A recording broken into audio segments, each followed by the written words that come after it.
saying if she can't stay, she can't stay. If she wants to stay, she's wanted, she's needed, and she's part of our team. 6 strangers must return to the wilderness, traveling old trade routes of the Ulnu and Unama'ki, also known as Cape Breton. Surviving for 25 days with no modern technology, learning the old ways from the elders, to reconnect to their past and find what truly matters.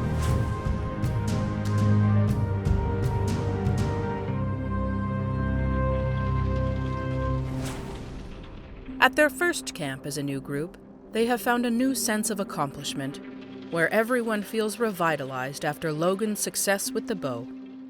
Towards the evening, I went and set the fishing line, tied it to an ash tree, so it has some bend on it, so when the fish gets caught, it has some leeway and it's not gonna get just tight and snap. No fish this morning. Try again up the river. Yes, we are definitely ready to move on.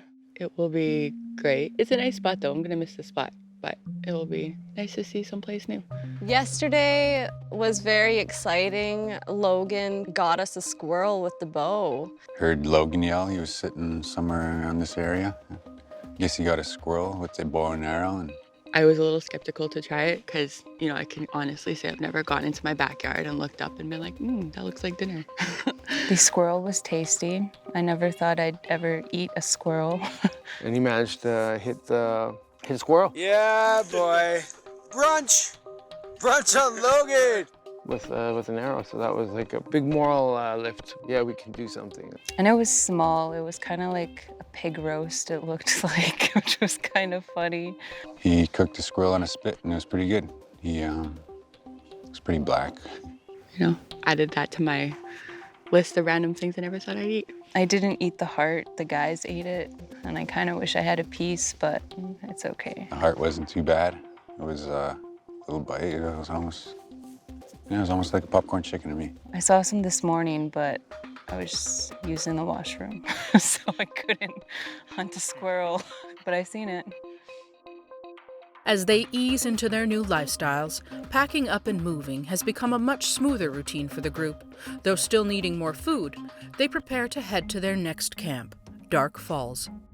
I'm excited for today, but I'm not excited to get wet in the water. Yeah, it's definitely given me an insight into what my ancestors lived like and what they did on a day-to-day basis, just in terms of work and downtime and fishing. Like, food was a big part. It's definitely helped me reconnect. I definitely feel more connection to my Indigenous part of me. We're completely disconnected from technology and the rest of the world, and it's nice, it's quiet. When I'm in the city, it's like my mind is just nonstop go, go, go. So being out here, it's quiet, my mind is quiet. I feel more connected. This experience is really eye-opening, and I really do miss home. Though they have come far, there is still as much to be done, and many are beginning to feel the loss of home and family. Reflecting on the challenges of being in the bush for so long, the day's first obstacle appears. A waterfall must be passed on their way upriver. The only way is to portage. Packing their belongings and carrying everything takes time and care, but also requires patience and the willingness to work together. Today we tore down our camp. We packed up all our stuff and got ready to portage down, but the water was too shallow, so we had to mostly walk again. It's nice to be out here without contact. It feels different. I feel more connected to the land. I've had some kind of difficult dreams in the past, week or so. But it's definitely showing me that the whole point for me coming out here was just to work through my mind and stuff like that, and it's getting there, working on it. The person who I was before this was basically kind of lost. I was kind of lost in my life in a way that I've been lost for quite a while, but simply because what I've chosen to do in life and my goals in life have become separate things, whereas it used to be one. I feel more connected to my ancestors because I'm out on the land. I feel more like I'm living like my ancestors did and bringing back the traditions and culture. And a lot of the things that we're doing out here take so much energy, and we're just like, wow, how did they do this before? And, you don't know where you're gonna land next, so it's part of the adventure. They're stepping back in time. After a difficult portage, the group finally arrives at their new camp.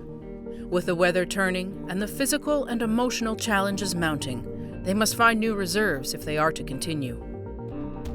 Everyone's kind of like dialed in right now, so we're coinciding much better. It's exciting, it's refreshing. I want to finish strong. Like, I want to keep pushing and just like, no. With some of their spirits growing stronger, only time will tell if the group can unite so they can all make it through. As they put the finishing touches on their new camp, Elder Terry Denny arrives to teach the adventurers how to set snares with rope they can make themselves out of sinew. Of course, no one grabs Hoş geldin. Hello. Nabutan ay neda ilustado. Iru mo lo tan liktan na so babli mo chejip to neba wo. Na. Begisi do me gishka go eh. Tanol no gawe mi di me ko ya. Tanu gude amadu aro ko. Anigea begisi lo. Msigu abia liadno. Aha, bish begisoka. Then to go. To Judai, Tiamu, Daineda, Tiamu, Abi, Octababi, Kainet. An Engmo Pam Kojimanada, an Engmo of Gizu, Papnabutan. Tawe apa Gizabon, Gizil Gru Mutosub, now Aboigan, up to Lidem. So, well, an Engmoy. Te tel gito rado. Tu jabe jegi. Se geli auna ningonya.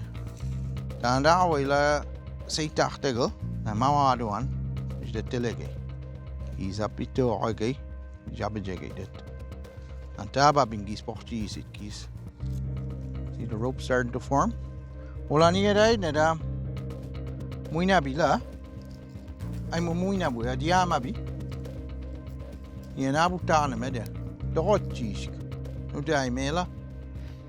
Ana ko bigay. Ewem na dai ne siguabi. Aning mo ni toch pileman. Kalamarat kido. Mula nek mo modal go nek mo dai naps nu dai ona ne we. Sida bo ni abo gini na sai do la nek mo. So, do det ona. Toch pileman. Kat keskuna toch pileman la. I need to descent this cover scent. And cover scent out here would be balsam's fir sap. Nani yelade moy, nanabuktaan, mo bordel igende. Isi duwe gasanien, msiguabi, tiam, uktabim, uktababim. Ajigidu masin, imajun sudi. You are out here to learn how to live out here. Ola wada out here de gabli igumuch. Wel gesu deska sikti, jachte deska glabisa anak. Bemiadel kna nemi duno, bemiadel kuejitis, bemiad nentes na. Kat gil am spegedu de masin gil pugigo. Tandel nentes a sijuana medu del gesu deska no gabli igumuch na wada out na. Kadla de kelo. Now, we can set one right here if you want. So we're going to use a trigger on it. Now, again. Tabu nagamujul daidneta. Chilsa zigo. Kelapche dodigo. Abli was nastasi, nap quaget. And jap quaget, nanisiala. Ona aged la bli mudl. Kestu negedl. Kalamanchida ayin khasim pedo.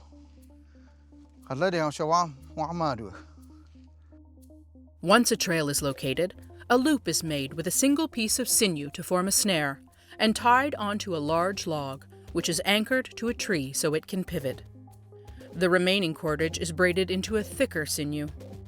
Then, 2 branches are carved to form an interlocking trigger, using a notch and nub release, creating enough tension to hold the log in place.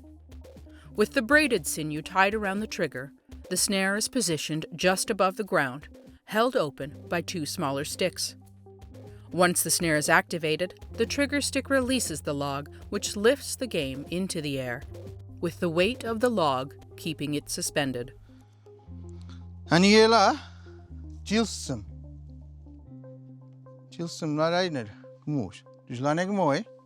En as jy daar het, set kon nou hem nek mooi. Doe dit dan. Nou bly moes dit deel, nee. Nap kwik het. Onaya dan. Wali gaai gek. Ye bas nu dai ke. Tani lag banadel. Kida. Oh. Wala mo anyway, ladi. Anyway. Wala mo la buktaan. Ana bli mo wala up to me la. Ustig ngamo dai go. Hello dadmen. Ila go tan liedo. Lidet na gisi boli gasi do la neng mo wala. Ana kesat ke lied la. Okay. Malalio. Thank you. Malalan. Amazing. Thank you very much.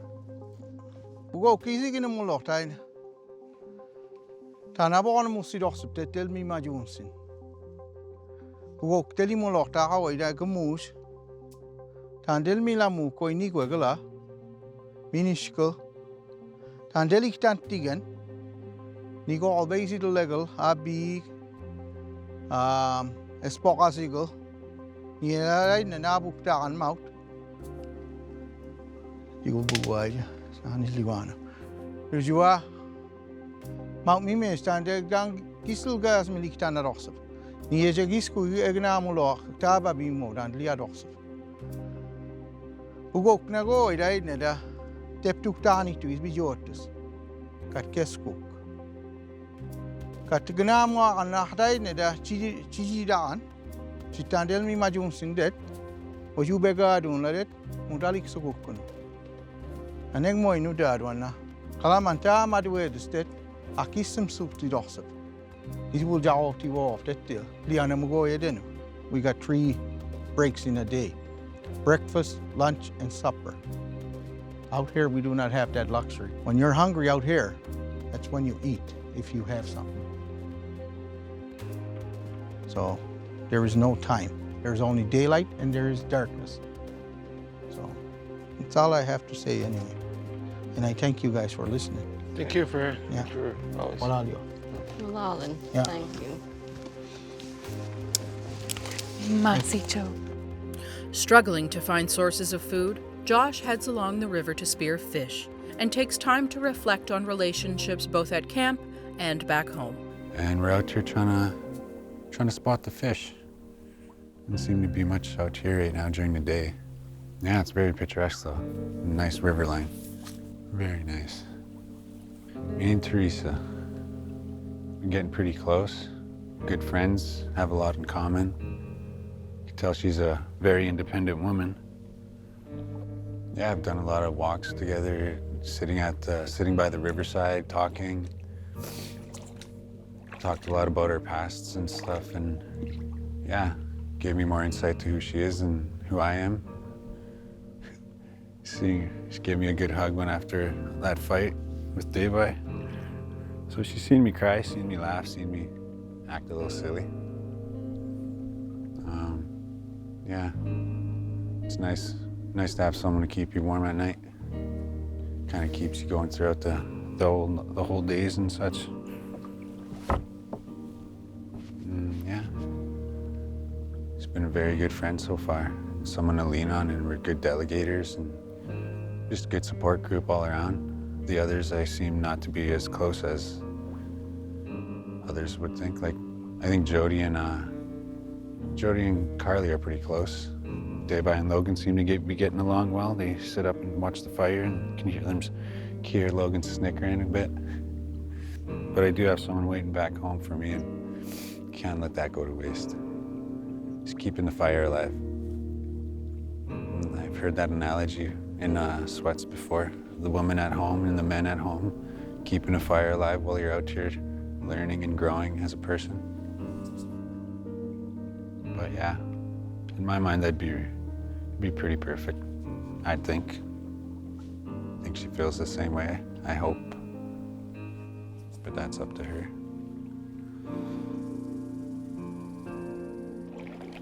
Out for the trudge back. Didn't realize I came so far. Though some are building deep connections and friendships, others desperately miss home and family, feeling more alone than ever.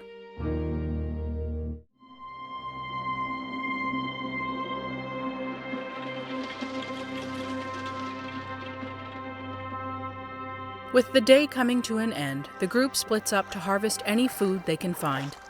Dayby joins Josh to setting fishing lines, while Jody, Teresa, and Carly set multiple snares. The challenges of being out on the land have been affecting each member of the group differently. Some push forward to embrace their new teachings, I need a belt. while others are feeling drained and have distanced themselves from the group. Good thing I got thermals. The cold, hunger, and isolation are becoming too much. With evening closing in, Josh sets to work on making a fire with a bow drill, believing in the importance of following the teachings.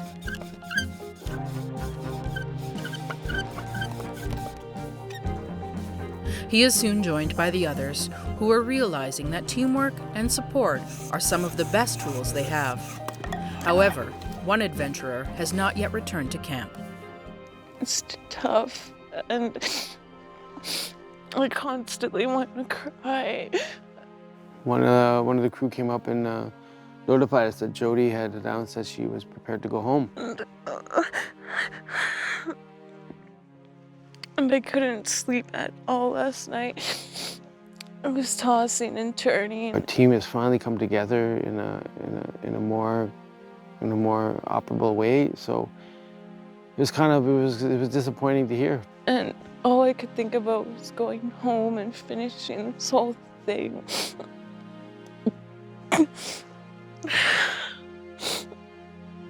After spending time alone, Jody asked to speak privately to the producers.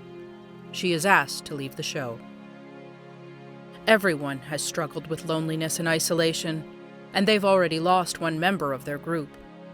When the others found out, they decided to write Jody a personal letter, reminding her how important she is to everyone. Here, Jody, I won't stay long. We just want to give this to you, and maybe if we're lucky, it'll lift your spirits a bit. Dayby did a nice drawing for you, and we all wrote a little something, so it's front and back. And I hope you feel better. The journey has taken a toll on Jody, the youngest member of the group, and she is unsure if she will stay. The adventurers hope their words of encouragement will convince her to remain. You're a tough customer and a great soul. I'm happy to have you this time with you. Your growth is commendable, and you're a kick-ass paddler, because he's my paddle partner. Your smile legit lights up the teepee. I love having you around and can't wait to spend Halloween with you. So glad I found a friend in you. T. Jody, your natural beauty and beautiful smile lights up a room. Your laughter is genuine and full of life. The absence of you in our teepee would be greatly missed, and I hope you power through, not only for us, but for yourself especially. Joshua. Jody, you are a very kind and sweet person. Your energy is very beautiful to have around. I love your sense of humor and your beautiful smile. You do so much for us and it is greatly appreciated. Jody, I think you're a strong woman with a warm, sensitive heart. You came and traveled the furthest of us all, and I appreciate you making the journey. I could not have made it this far without your support. The youngest of us all, but it did not show. You were such a pleasure to be around. Don't leave me, please. I love you. Heart, Carly. It was all just positive messages to let her know that, we love her, we've grown to be friends, and she's like part of our little family right now. We have a little family that was put together in extreme situations. This is tough, it's not easy. After reading the letter, Jody decides she needs to speak to everyone. So, glad you're back. Hang in there. We're almost there, man. Last push. Came this far. It's all good, man. I had my moments. You have your moments. We all have our moments. We all have our moments. Yes, I've had moments. Carly's concert, I was like, oh my God, these sad songs. All these songs about love and breaking up. I'm I was visualizing. asking for requests. You could have shot me a happy one. And it. I was trying to do happy ones in there. I was the one throwing the happy I ones know, I'm sitting there in. like, oh, What's love got to do with fast it? car. What's love got to do with it? I'm all like, yeah, that's what my girlfriend's singing right now. When she's like, yeah, Feeling bolstered by the group's words of encouragement, Jody has decided to stay, and things quickly return to normal. My rose was definitely Carly singing every song that I just requested.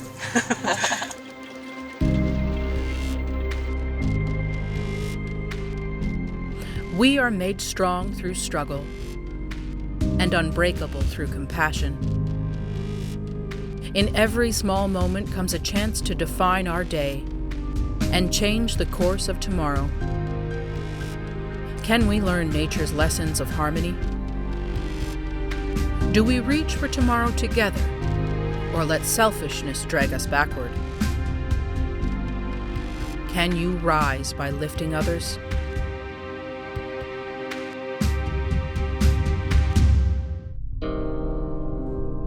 Era also my gisawuk, abjalux no gigwa. Kulaman, mashkanalux no goyuk tudoktiwa dan eldayo. Era way, elnog, megamawa, anid up to dirum tunk. Abjalux no gisawuk, gigwa amsid tudunk. Walalio, amsid nogama.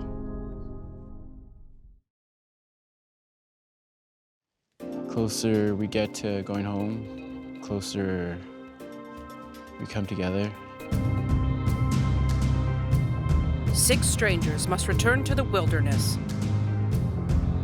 traveling old trade routes of the Ulnu and Unamagi, also known as Cape Breton. Surviving for 25 days with no modern technology, learning the old ways from the elders, to reconnect to their past and find what truly matters.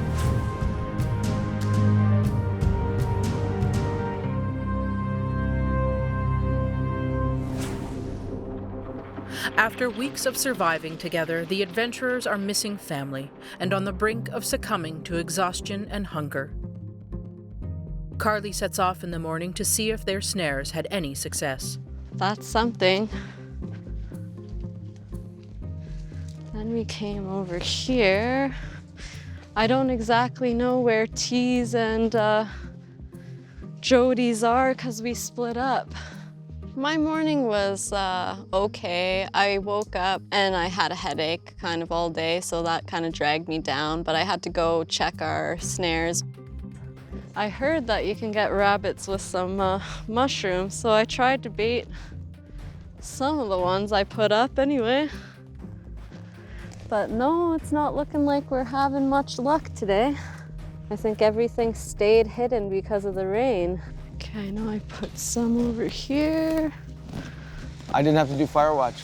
Someone took over my shift without me knowing, so that was great. Usually I end up doing 1 or 2 shifts, which I like doing because I don't sleep as much. But last night I slept for, 10 hours, more or less. The first time since we arrived that I actually got to sleep, so I feel good. Minus the damp clothes, but I'm good.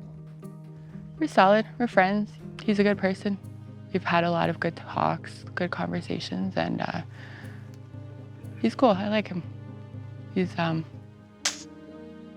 think definitely the strongest connection that I have here. Yeah, we're good friends. He's got a girlfriend at home. Maybe in a different life, different universe, multiverse theory and all that good stuff, maybe. But at this moment, I know he's got a girlfriend at home and I'm respectful about that. While the rest of the camp spends the morning reflecting, Carly continues her search for the snares she had set the day before. That I just can't. This wasn't one, right? Hope I didn't destroy one. Where was it? Despite her decision to stay, Jody continues to struggle. I felt like I was going to fall asleep every time I stood up. I was like not having it today. I just think it's lack of warmth, food, and water. I think Jody has been good today. She was feeling a little sick earlier. The thing is, she's sticking in there, so I think give her a little more time and whatever. She's finding her place. She's adjusting. She's here, so that's what matters. But she definitely seemed like she was in better spirits than the other day, so I think she's doing all right. Trying to snare on old trails versus active ones. I'm absolutely so glad I stuck it out. I hit these real good. Not only for me, but for the people in my life that I can take this knowledge to. Hid them from myself even. I would love to start a gardening project or something in the north, because I have nothing so far. I just, this gives people a chance to get to know me. We're going the right way, aren't we? Yeah, I will make things happen in the future, for sure. It's that way, right? I'll take all this knowledge and share it because that's what it's meant for. Maybe everything was hiding because it was stormy weather and they were scared. I'm happy to let everyone know as much as I can give them. Damp weather continues to affect the adventurers. While some adapt, others are more challenged. My night last night was pretty good. I slept pretty good. I woke up once or twice, that's it. I didn't notice it was raining a lot. The rain has put a damper on a good half of our day. My experience in this campsite has been pretty, it's wet. It feels like we're in a bog at the moment. I expected like a lot of tension with the group, and that's what I found out. This time is the most time I've ever really spent in the teepee. I like to be outside, but we got all the wood cut early. Well, we're at the end of our firewood here, so it'll be interesting trying to get some dry wood. Dave was telling me we don't need more firewood, but obviously it rained. We needed more firewood, and they told me to calm down because I need to rest, but I should have just kept cutting firewood. We ended up just hanging out in the wigwam, trying to stay dry. I don't know what's keeping me going lately. Yeah, I don't know. It sucked. The rain kept coming into my side of the teepee, and now my blanket is all wet. I'm sure just because we're on moss-covered ground that it comes and soaks in like a sponge. Everything is wet, but I saved my book on the plus side. So it slowly seeped into inwards in the teepee, but I was never really damp. I don't like being wet, especially when the teepee should be dried. The blankets kept me warm enough. There are some holes in our canvas which we cannot prevent. I had no complaints about dampness, and I feel bad that Jody did. There's still water coming in, and it's very upsetting. I'm upset.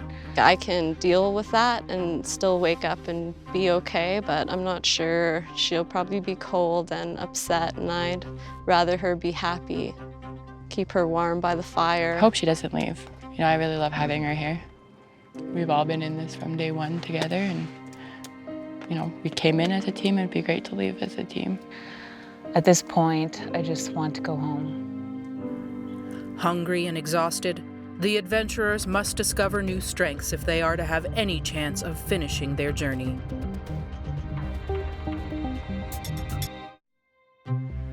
By following the Ulnu teachings of life on the land, some have begun to thrive rather than surviving. For others, the attraction of home could still prove stronger than their desire to complete the journey. Pushing inland on this seasonal route, the rivers begin to widen and the lakes open up. I love canoeing. Oh my God, that was so fun. Oh, being out of the river is great. The paddle was really nice. Once we got out and got canoeing on this lake, oh my God, that was so awesome. I love that so much. Got onto the open water and up to the more deeper parts of the river. It was really nice, and seeing all the colors change and one bend to another, it was just like, it was almost like a freeway, but it wasn't. It was just natural. It was really beautiful. It's nice to be able to actually glide on the water and enjoy paddling. Leaving the shallow, winding rivers, the group cover 4.5 kilometers to their new camp on Eel Lake. It was really, really enjoyable. It was one of the things I wanted to do when I came here, and it lived up to expectations. I like being Dayby's paddle partner. We sync pretty well. It was amazing. Jody's a great paddler, and you know, I kind of splash a bit, but I'm getting it back. It was a good paddle. I'm glad to be at this new camp spot. That old place was really dreary. Just something about it was just dreary, so I'm glad to be out of there. We got to our new site, quickly got the poles, and it's pretty, we're getting quicker. With a new camp and refreshed spirits, the group are excited by the return of some familiar faces.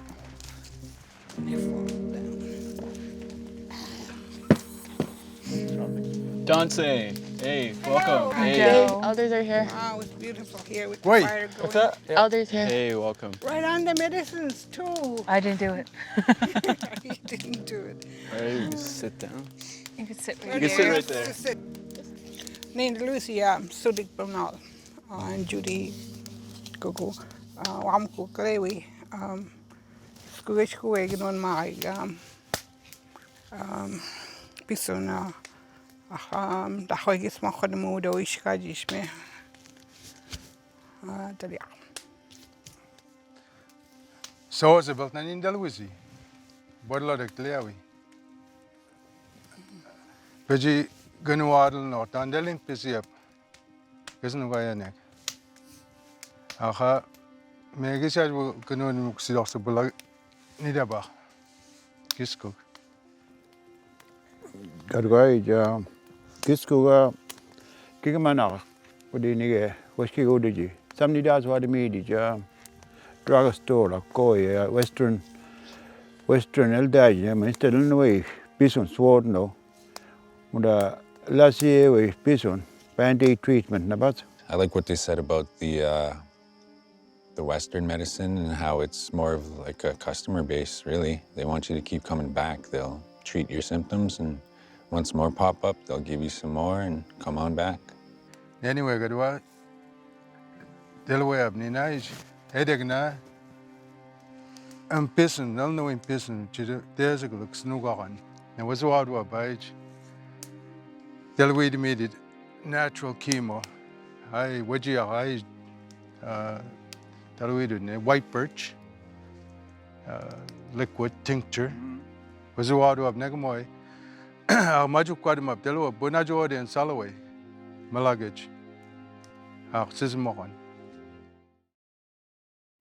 There's still a Guas Garden, Maju Quadian, Wheels, Lentigo, Diamo, Yahaj, Nada up to Gotiam College, seaweed, Gaganaway, Mimajway, some fish without mercury, Yahaj, seaweed. Now we shall get lam sedasi ab negmoy nunja gado ab kamlamak. Madam Delaware hider nebm is nam pilidola. Madam swada awla. Oh business mo mable with you nanebad. If I take this Western medicine, it's gonna end my life. I knew it. Now anyway, God why was what of makodam seed. Mustard seed lap Delaware bitter lateral. Just Delaware near to cyanide. Akadamab windows on El Seal. Delaware made bitter almond. Pugal koi is makodam milamu. I eat all kinds of food. What do you mean, Magiane? How would you lay on it? How megisco near Majukodamaj. Illinois, I still follow my Indian trail, my red trail. How milky clumps does he?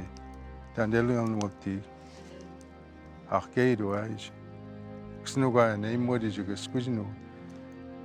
Nidabach. Elder sick, Dangis about him. Western medicine is, at the end of the day, it's all about economics. It's not so much about healing the person, it's about, you said, band-aid solutions, and I totally agree with that. I'd name up Nidab. I'd rather go see my Nidabs.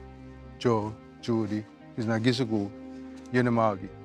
About Namidam. Kijigi, Madam Pisanamo about age, Milkigan age. Xnugayan, Sabalida.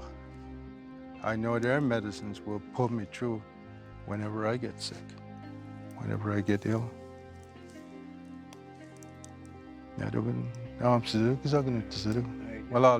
Okay.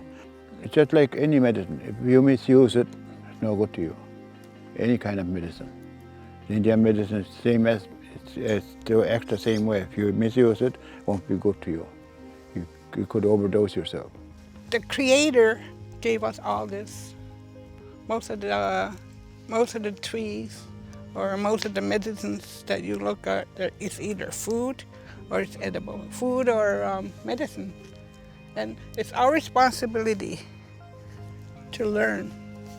What I do, I pick a plant. When I don't know a plant, I pick it. I take it home. I research it until I find something about it. It's our responsibility to learn about our plants and give respect. I always have tobacco with me. And when I pick medicines, I give thanks. I give a purpose why I need this plant here. And ask them to heal me. That's what we should all do. We should get back into that, you know, learn about our medicines. They're precious. With a new camp and a new perspective on the world around them, the group are beginning to truly heal and connect. On the peaceful shores of Eel Lake, the adventurers absorb the knowledge of the medicines and the healing that has been all around them. I used to help her. Me and my brother, we used to dive in the lakes and the swamps for bagozi. It's stronger than the bagozi is stronger, more potent than the one you get on the ground. Now anyway, good way. Neka magal time guys. Win guado. Win business guys. Under a stump. My grandmother used to hide her medicines and her medicine bag under a stump because she was nervous of Indian agents. She protected her medicines. I remember one time she told me, me and my brother, when I illness, suppose I to go manage and pissing. You're not supposed to charge your fellow Indian anything for medicine. I like how they don't charge for friends or family. It's more of a trade. You bring tobacco, cloths, meat, hides, and you gift them to them in exchange for the medicines that you need or your family member needs. Mm-hmm. You bring your friends fish or meat, hide or whatever in trade for your medicines. When suppose I don't do gonna hide gundawa. They'll wait me Indian monies. My dad does that back home, and he gets people coming and giving him meat and some hides sometimes just to go pick the rat root around his campsite. He happily obliges because he knows they need it, and it's for a good reason. As we sit here, I notice medicine. We're stepping on it. There's fire on it. There's edible food here too. And I just want to acknowledge that when you make a fire, offer some tobacco because you're disturbing the medicines and you're uprooting them. So I'm just going to offer tobacco. I'm going to show you what's here that you Kisur wala down pick out of way business and la wala to meskega nakte molega rutsamo. Not knowing, like we're stomping on it, burning it, and something you see that you just blow off, it actually helps. When taken right, it can help you in the long run and cure ailments and diseases, which is pretty amazing. Right here, all over, it's gold thread. We call this golden thread. We call them what's called tachishko. That means just go to it. I have family that has high blood pressure and diabetes, so like the golden root and bunch berries. Ahula na moil. It's makotid. Blood pressure low water. 7 of them every day for the winter, and your high blood pressure should be down. So I'm going to pass along that information. When I have a bad flu, I put my golden thread, I put my gigasus, and my bagosi together, 3 of them. And it'll make you sweat.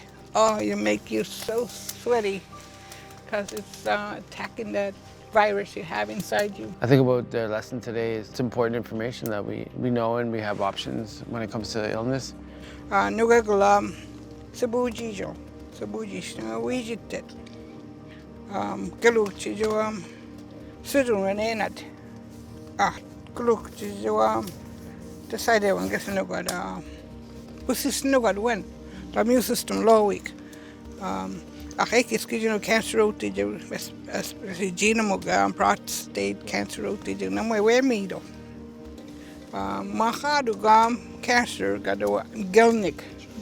Exhaustion. All of medicine comes from the earth, so finding the real source of it and being able to differentiate or have people, curate medicine is important. I found it really cool that Judy can identify the medicines and the scents of medicine. Like, that was really intriguing, and I don't think I've met anyone like Judy. No da pa ginon masutino. Akino de mano da hoy giskino de mus. Da hoy giskinon masuti kino. No da kino de mano. Now I actually have some traditional medicine that's going to help me. So I can relate to that completely. And it's inspiring in a sense. It gives some hope. For the first time in many days, the adventurers feel at home as the knowledge that the land provides medicines all around them heals their spirits just as it can heal their bodies. Joe and Judy are great, and Jerome. I love having them around. Her inviting everyone to her house made me feel welcome. Has that homey feeling to it, and I really needed that. My day just always skyrockets whenever we have a elder visit. They remind me of my cookum, and it's nice because I miss my cookum. I love the teachings. It's a comfort thing. They really offer a lot of peace to me. I just really enjoy her presence along with Joe. I could sleep well tonight, pick up some medicines to help me sleep. They're really nice people, and I hope that I could take them up on that offer of going to their house. It's nice to see some elders. I really, really appreciate that. They're just really nice people, and they know a lot of stuff, and I appreciate that. To face the darkness, we must find the light inside ourselves. The knowledge to continue has been passed down from our ancestors. Going further than we thought possible is only one step away.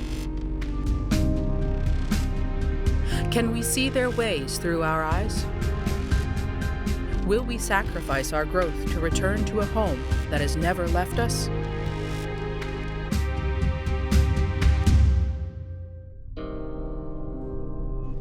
Era also my giswalk, abjalux no gigwa. Gulaman, mashkanalux no goyuk tudoktiwa dan eldayo. Era way, elnog, megamawa, anid up to tirum tunk. Abjalux no giswalk, gigwa amsid tudunk. Walalio, sid nogama.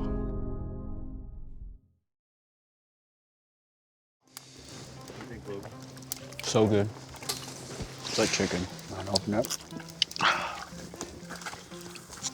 Open up. We need to get some meals. 6 strangers must return to the wilderness, traveling old trade routes of the Ulnu and Unamagi, also known as Cape Breton. Surviving for 25 days with no modern technology, learning the old ways from the elders, to reconnect to their past and find what truly matters.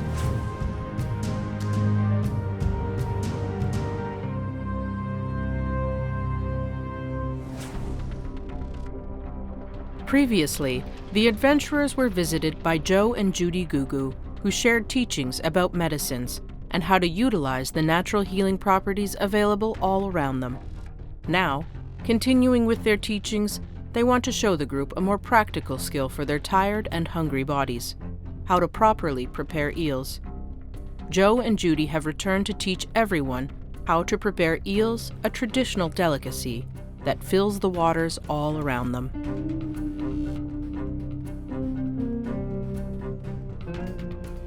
I'm very pleased to be on the lake. I think we'll probably have a lot more luck with food. There's probably more fish in the lake and we can paddle out and perhaps get something. That's exciting. Kado. Ispadada sila. Kakawaki. There's two things that this is good for. I don't want to say it. You know what I'm talking about, yeah? I know what you're talking about. You know what I'm talking about? Everybody knows what I'm talking Strong like about. bull. Strong like a bull. Yeah. It's that's what this is good for. I don't understand. You don't understand. Okay. There's a word for it. If you want to make babies, Strong yeah. like bull. Strong like a bull. Home run. You have to eat it, and it's also Give me some of that. it's also a sedative. So after you make the baby, you could go to sleep. How much do you have to eat for To make you sleepy, or you want to sleep? to wake you up? Probably one meal. So do you eat the eel for virility or for sedative when it's dried, or do you eat it just as a meal? I eat it. Meal. Sometimes I like oven baked eels. They call them kwaso. That's a fillet eel. But there's another gado is kazuabu, and the other one is ebit nasi. They call them, that's a baked eel. But it's almost a baked eel and the fillet eel are almost the same. You bake them in the oven. That's it. But they taste great make coming out. pouches and Yeah. stuff with it. And like they make pouches out of that and everything like that. Then you cook the eel first, then put it in the bread, then cook the bread. Okay. It's I've been eating since I was 8 years old. My God. So you strong like bull. Yeah. He has 9 kids. 9 kids. Hey. Over 50 grandchildren. Prove us in the bread for them. Prove us in the bread. Yeah. So. Well, the words of Nick. Sign me up. Sign me up, Scotty. Okay, now. Next step, ang pagkado is siguro, that means Joam is going to skin it. Then we're going to cook it. Then we're going to eat it. Are you Joam? Yeah. Where's the eels? Got the analog first. I'll add one juice. Okay. Got the analog first. Hey, Got the hard one. Got the analog first. Ella, wait. Yeah. Wait. That was it. That one. Okay. Grip, nasi ya. Okay, go there. Okay, you can grip. It's very okay. Nige, got the analog. Nige. Right now, I'm gotten it. So. Say what is got the an. Just a minute, look at it. Is he a skidamunkel na got the an? Oh, okay, man. Say what? That's good for bait, right? Yeah. Yeah, I helped skin the eel. That was pretty fun. I've never seen that before. Now, they'll biscuit all. This is how you peel it. Local libido. Local libido. Yeah. Don't slap me with it. I can make that, dude. Come on, you can do it. You can do You it. did it! Yoo-hoo. It's pretty interesting because I was like, is he seriously putting it in his mouth? He's pulling it and he actually did, and that seems really awesome. Despite how strange the technique might seem, if they want to eat, the adventurers are going to have to step up and give it a try.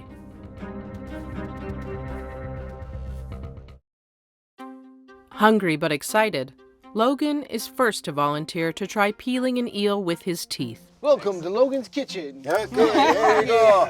Now, when you start the belly button. The way that they peeled the eel was pretty funny. I got a good laugh. I never expected them to have to bite it and peel it. That was something I've never seen done before, so that was pretty cool. There you go. Good at job. that.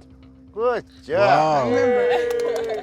It's pretty cool doing that. It felt like a snake. It was weird, but the funnest part was pulling that part, and I really enjoyed that.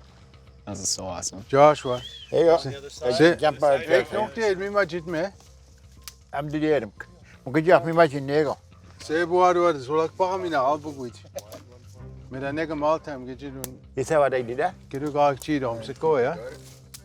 And then we made a chop right near the face, behind the ears, and we peeled it back just a bit, and then you put it in your mouth, and you just peel it like a sausage roll or something. I don't know. It was just, I didn't expect that to happen. Yeah, it's what I get. Not new. I could in a Gadega deck, I'll do it travel. I will do the Danega Mo, Pio do Yabi.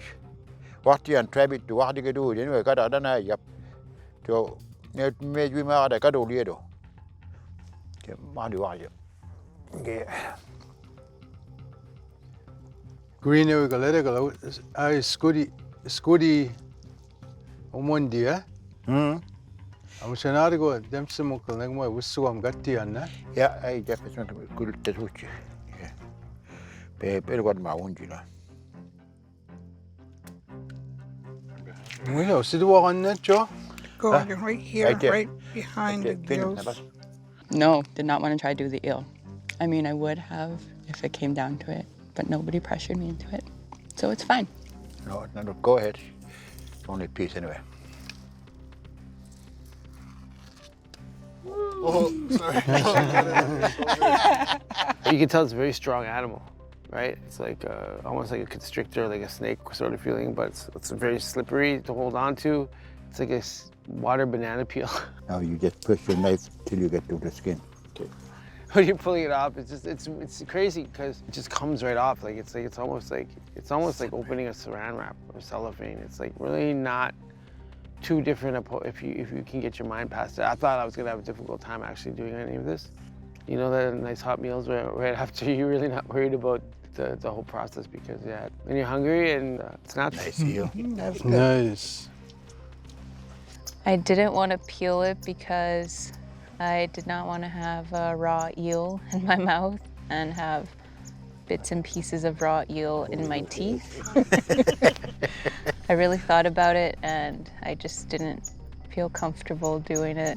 Oh yeah, you did There you go. awesome job. Good shot. Just. We also got to try eel and we got to have trout and we prepared them ourselves. Ada we are there. I've never gutted a trout before or fish, so that was fun, actually. I thought it would be, I don't know, grosser in a way, I guess, but it really wasn't. It's just food. Food is food. I really had a pleasure preparing and filleting the trout and the eels. What's the going? Got the Anna. No, what we do is we paint it. That's it. This caviar will give you lots of Reminds me of a little bird. Real, Judy? Hmm? You don't know what I mean? Nina, Yeah? you know him. Deal. I'll try it. Very much. The caviar was nice too, raw and cooked. It was just like little bursts of egg yolk. Never tried it myself, but I'm very, very blessed and very happy to have tried these things today. Oh, that is awesome, Mom. Oh, Now, wow. geese, Here you go. geese. Jordy, you want some? Do you have a fish? Kadawa. Minagi me. Cabio, yeah. Yeah. Very good. It's like chicken fish. You're welcome. Wow. Very good. I love It's this. good, huh? Yeah. Amazing. Yeah, Wow. do club jaw, Joe. Good dry, good out. Wow. No, I take. You got it. I take it. Yeah, I take. Well, Yeah. So good. You want some fish eggs cooked? Yeah. Eel? Yeah. I love smart eel as well. I'm feeling cold and a little sick. Yeah, it's ready, yeah. It should be ready, yeah. Ska nu då. Right. Nej. I do you. I'll take a piece of eel. I'll try some of that eel. I've never tried eel before, so when I seen it for the first time, I thought it was different and I was kind of scared to eat it. I don't know. I was skeptical, but it actually tasted really good. It tasted like fried chicken, which I like. I hope that we can catch some eel. Whenever he's sure. Yeah, they've gated them. Her vil den meget lavt dormok, så er op til dig. Lap dig. I want strong like bull. I'll fill it and then everything. Run over sit. It's amazing. A lot of these teachings, you need to be there and feel and touch and experience them. It's not just like, I'm gonna go research on the computer. It's about being connected, being here, being on the land. It's a journey, and I'm so glad I stuck it out. I hope that people enjoy watching. The eels just got me it gave me so much energy. I feel like I had a can of Red Bull or two, just ready to go, and I wasn't like this half an hour ago. It sounds cliche, but it did taste like chicken. And it was like almost boiled chicken, but it was just the bit of like the charcoal on the fire just hit it nicely, and it was really good. So good. Teresa was like, what do you do with the bones? And I grabbed hers, and I'm like, you're wasting meat there. And I picked off the last little bits. And we tossed them in the fire, but yeah. If you ever have a chance to try eel, I really recommend it. It's what the supermarket keeps us disconnected from, but I think it's actually a really important part of appreciating what it takes, and that these animals have lives, and that we need to appreciate other beings and other things and take what we need. And, you know, I think that all comes into play when you actually have to work for it and deal with it one-on-one with your hands. And I think that's something that society has kind of taken away from humans as a living being. I think we should all experience that, I think. I love just to be able to help prepare the food and get everybody happy and, you know, ready to have a good night. This is definitely one of the best learning experiences that I've had, and I hope that I can cherish it and bring some knowledge back to my community. All the stuff that we're experiencing pretty much is close to a first time for me. The first time doing eel, and I love it. Totally happy with it. You know, we're all kind of rallying behind each other now that we're close to the end, just to help push each other through to get to that final camp. Refreshed and inspired, Dayby and Logan try to source more food during the night. We're about to go clamming and eeling. Good luck. Yeah, thanks. Yeah, cheers. We don't see any signs of fish right now, but if you're out there, we're gonna kill you. Kill you! Woo! I'm looking through the screen, that shouldn't be. Oh! Damn. Okay, spear. Yeah, man. We're getting ready to do this mission. We should go grab the spear too.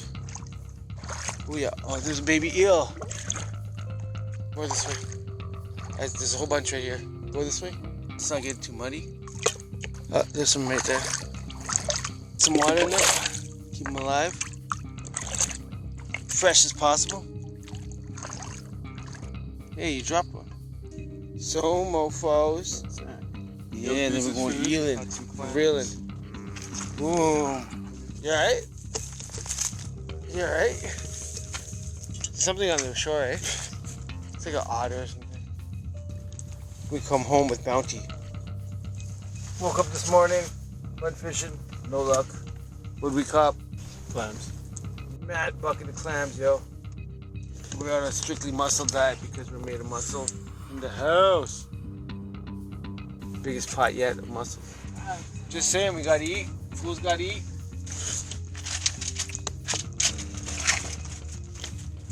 Yeah. Now able to source food, can the group build on their successes, or will they become complacent in what they have? A new day brings a warm sun to match the group's newfound optimism.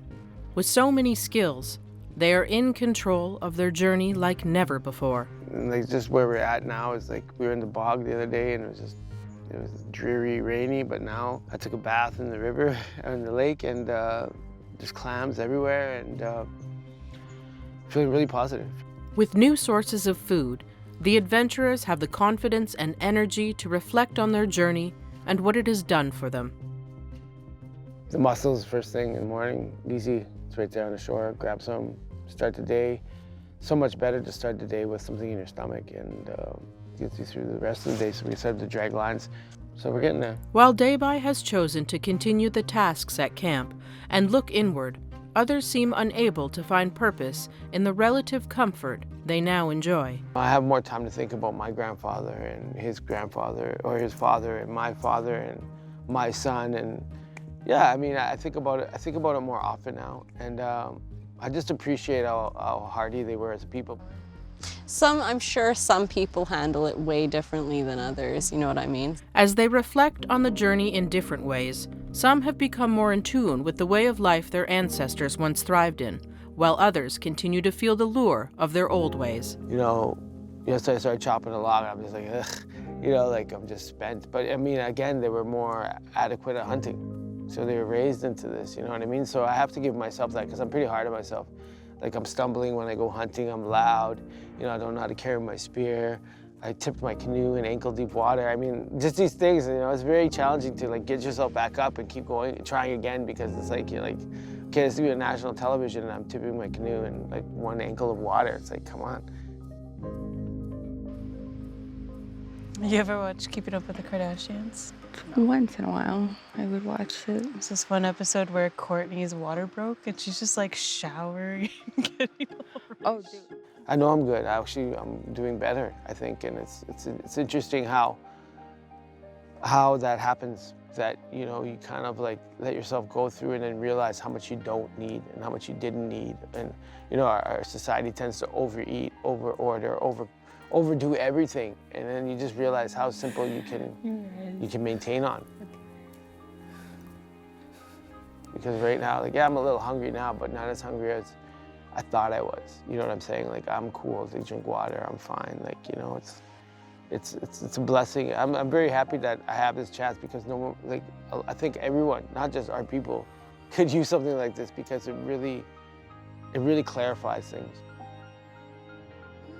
I feel like there will be a discussion about it tonight about myself not really engaging with everyone, but that will be one of my thorns that I'm going to talk about is how I was just not feeling 100% today, and I didn't want to like tell somebody because I don't know, I just didn't want them to take time out of their day to like help me when they could be doing something else.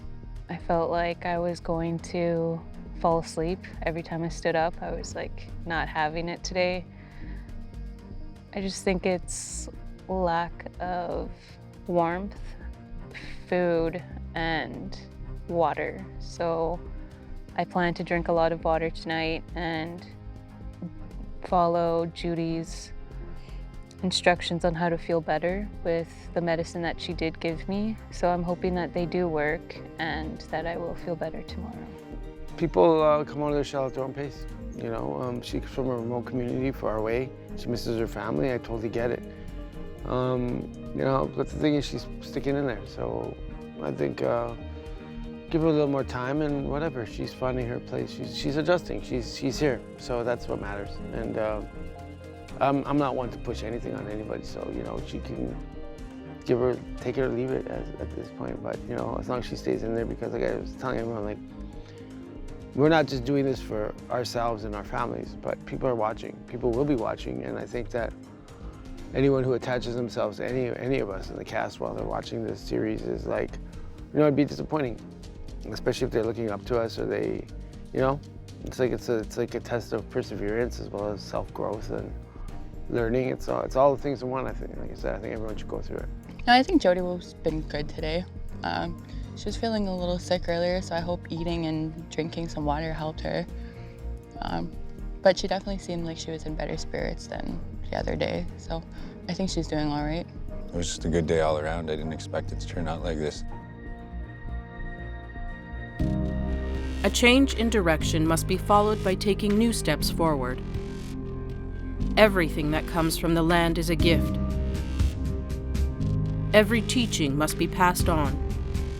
Can we walk a new path first, so others may follow with ease? Is the strongest change the one we make in ourselves?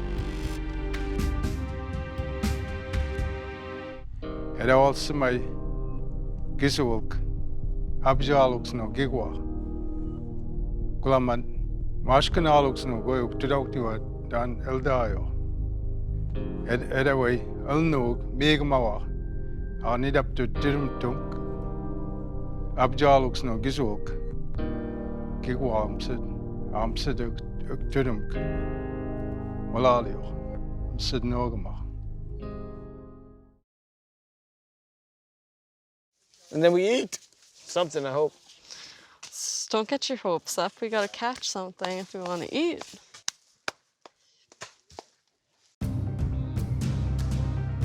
Six strangers must return to the wilderness, traveling old trade routes of the Ulnu and Unamagi, also known as Cape Breton. Surviving for 25 days with no modern technology. Learning the old ways from the elders, to reconnect to their past and find what truly matters.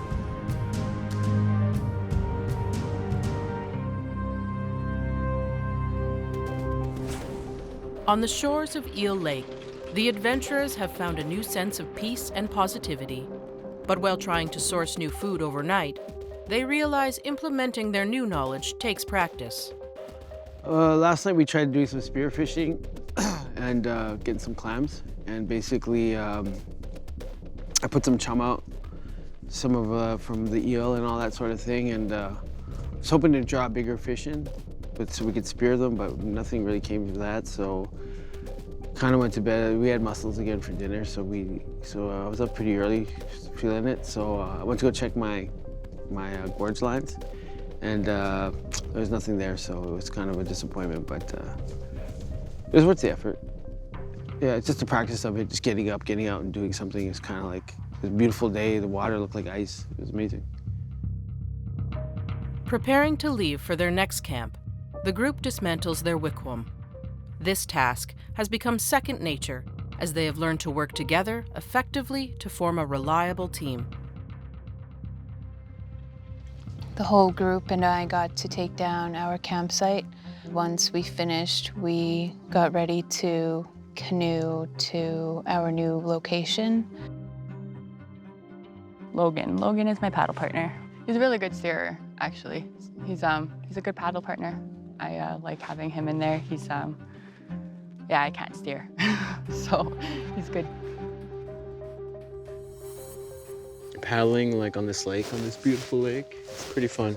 Yeah, it's good to reconnect with the land. You can tell everyone was like carrying a bunch of like negative energy when they first got here, from what I've heard. And we all came together and we're all clearing it out of our systems. Go back to the city life with a new perspective, clear backpack, full of good things. It's good to be on the land where our people once thrived, and it feels good. The adventurers paddle a meandering 3 kilometers through the chain of lakes, some with better results than others.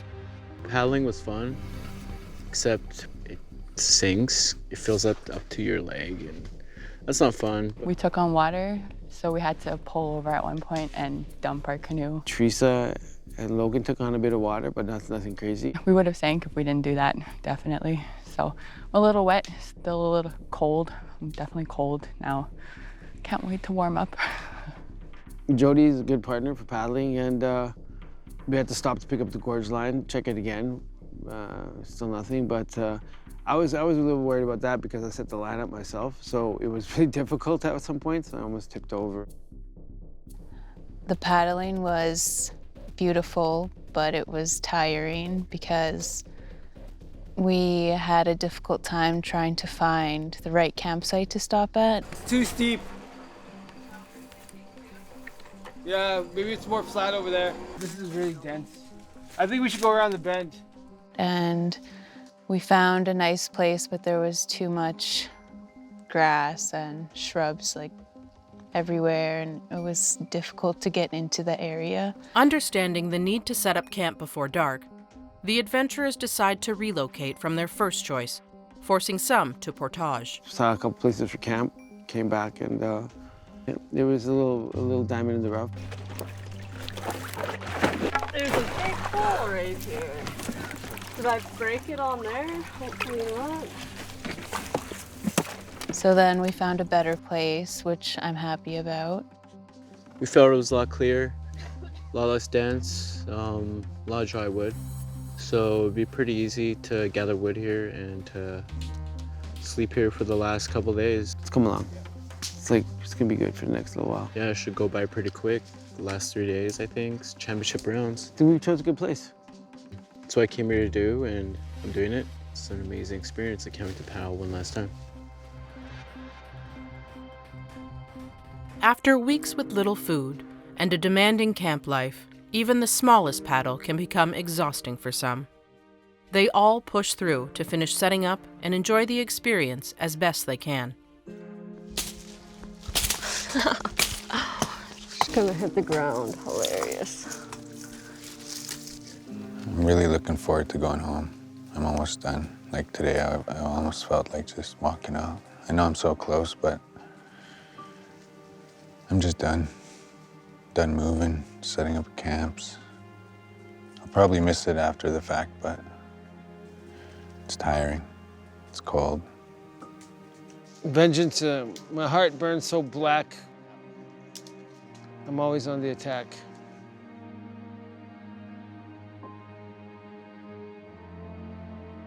Yeah, I think we're all just feeling tired, and we're near the end of this, and I think we're all just kind of getting that cabin fever here. Feels good. Everyone's counting down these last 3 days, and everyone's working hard.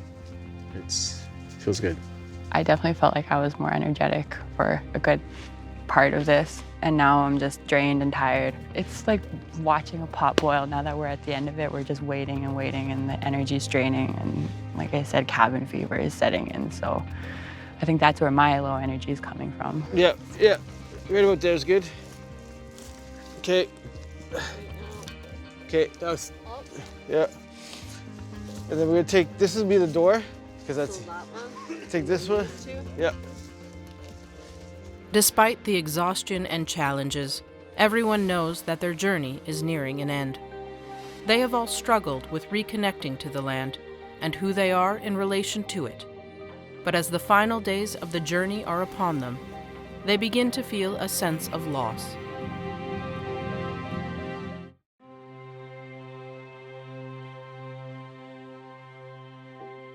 For the adventurers, although the camp is the calmest that they can remember, there is still some stress.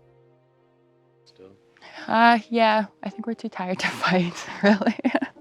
Got to really get to know them these past couple days. Got to see their strengths, their weaknesses, because I like to observe. Yeah.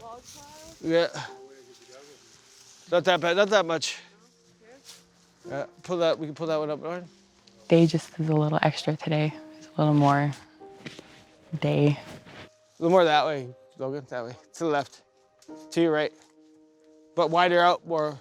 You like this placement on this one? It's pretty good, yeah. I've gone through the physical process of it. I feel like I've kind of like dealt with a lot of the psychological, and I'm just sort of. And you can twist that one. Just finding my rhythm now, like just really finding I'm hungry, but I'm not that hungry. I'm like tired, but I'm not that tired. I got a lot of energy now. It's kind of like I've broken through to like a more natural state, which is great. Yeah, I had no energy yesterday. My sinuses were all plugged up, and I'm not gonna lie, I sat on the beach all day. Well, keep rows here. They're pretty much exactly the same height, except for this one. That was too long. There you go. Cool. Okay, one more. I'm happy that we improved with our teepee building. It's just the other night, our teepee collapsed, and that was pretty scary, but we did realize what the problem was, and the problem was how it was knotted. The top area wasn't knotted very properly, so it just slid and all the logs fell. It was kind of like a domino effect, and it was pretty scary because I was inside the teepee. Today's teepee is much better, and it is sturdy, which I'm happy about. Bad tree. It's okay, it's good on the stump, actually. Well, I think that we all kind of know our roles. Okay, I did that last time, so I'll just do it again. We can't move forward without shelter or firewood. Like, that's just a given, so I think everyone knows that. In the beginning, it's what really slowed us down. I guess it's almost subconscious now, where we're just like, okay, we have to do this regardless of how tired we are. It's like we just have to dig a little deep and go for it, because otherwise we're gonna freeze. While preparing camp, they are greeted by a new elder, Belinda Basque. Belinda arrives to bring some flavor into their lives.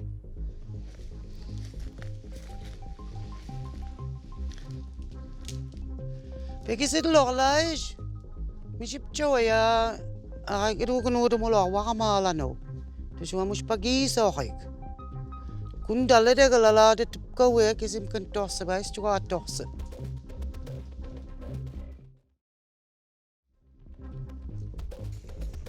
Kisimol Quadam led a dog jacket. I couldn't get to ham quarters in the show book told to know. Nanike.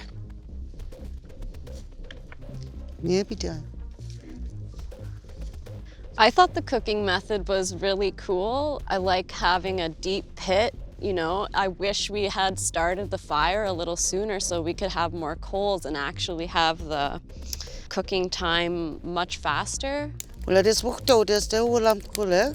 I up sort the glaze, books of cheese, pork is easy.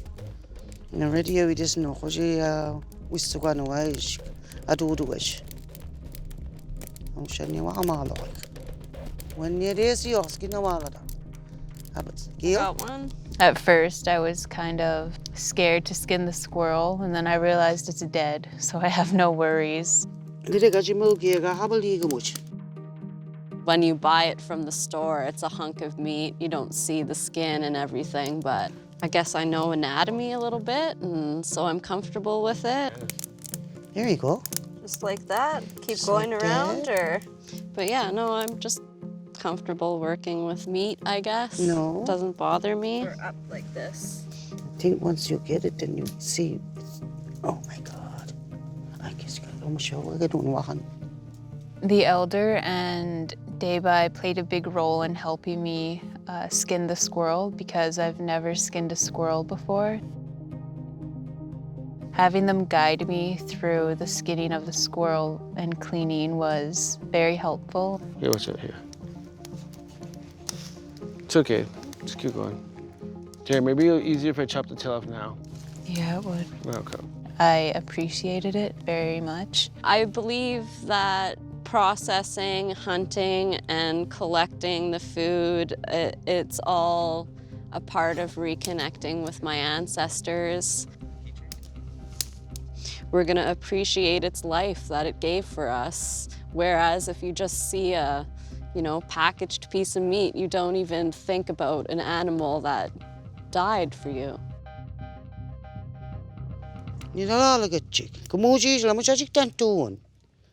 بس خسي قالوا يتولى كيس باس موغو كيس باس موغو ايش we need a stick كرامي جايني بس لكون تويتو كيتشوكا I think you got the muscles to بس خسي قال this Pull it up?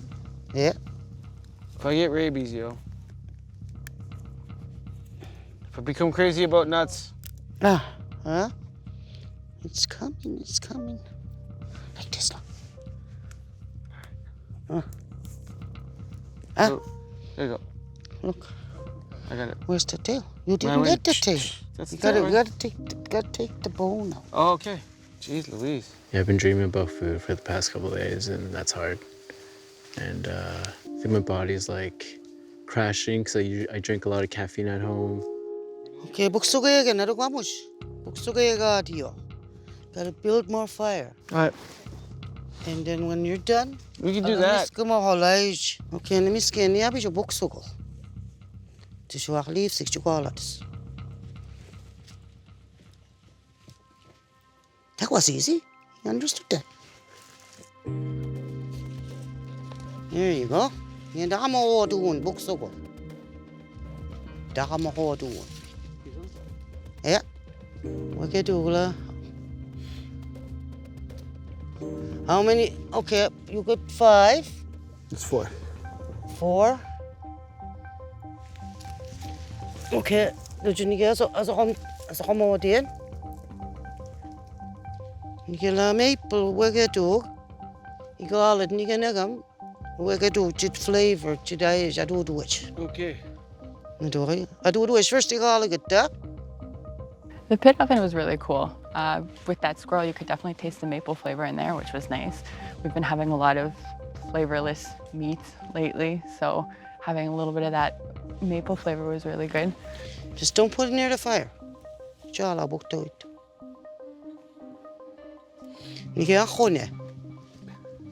And then just having like that pit in the ground where we were able to like just smoke it, it was never seen anything like that before. Flavor for the... There you go. Wow. So that was really nice. I was a little skeptical on how the leaves are on top. It's good.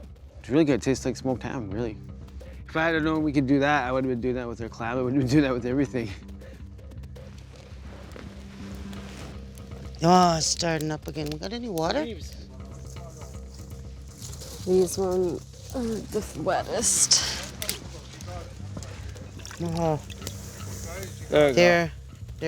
Put it here. Abiji gala do wishnia. Megishka. I thought it was really cool that we can cook a squirrel with maple leaves. They can't be dried, they have to be wet in order to cook. Otherwise, you would just be burning the maple leaves. Kizu is so like me just ultine.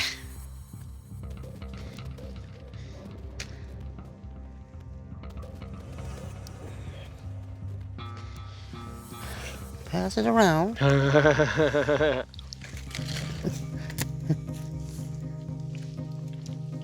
Oh yeah, that maple's good.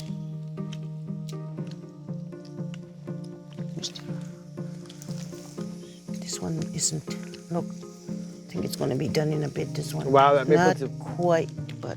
Oh, water. Water. Flame. Fire. After digging a small pit, rocks are placed along the sides of the hole to contain the heat. A fire is lit at the base of the pit. Wet branches, such as maple, are laid in a crisscross pattern, creating a rack where game meats are placed. The pit is then covered with a layer of wet maple leaves, and the meat is cooked in a smoky oven, drawing the flavor of the leaves and wood. So that maple flavor really comes through. Well, all you have. Tell me just what you had. I thought I'm like you got. I do the wish you guys. Couple of bits you got. It's always so what else. It's always the what else about it. We want more. So, my job is to no more talks about. Malin. Masicho. Meat wedge. Balalin, thank Well, you. yeah, very God, much. well, yeah. No more talks. Good night. Good night. Good night. With a new gift of food, the group's spirits are lifted, but they must still complete camp before nightfall. After their teaching, the group makes an odd choice for their campsite. We had a teaching today, and that took up most of the day, which is really nice. I'm happy to have learned how to cook a squirrel with maple leaves. Clams probably taste really good. It's a first for everything, and that was one of my firsts. Yeah, I'm happy that I got to do that. All right, let's starve. I guess it was a group decision that maybe the ground is too wet where we had it, and that there was already a fire pit dug, so a few of the people wanted to just move it, and I wasn't going to put up any arguments. If half the group wants to, that's fine with me. They're probably more concerned about the ground being very moist where we had the campsite initially. Whereas up around that fire pit, it seems to be a little bit more soil and less moss, so it's much drier. I'm collecting some boughs so that we can raise up our beds a little bit, just stick them in the ground and have a little bit of a mat so we're not on that cold soil, because I was sitting on it around that fire pit this whole time, and I haven't warmed up yet. I'm cold. With only a small meal to share, the group settled in for the night, tired and with food still on their minds. Make it to our challenge. We go about there. I need a subway or a Monster.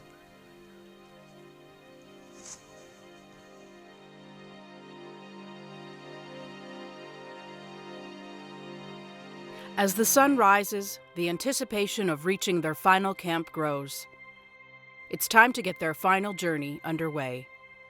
After weeks on the land, they feel more confident and prepare to portage a half-kilometer through the woodlands, followed by a 2.5-kilometer paddle.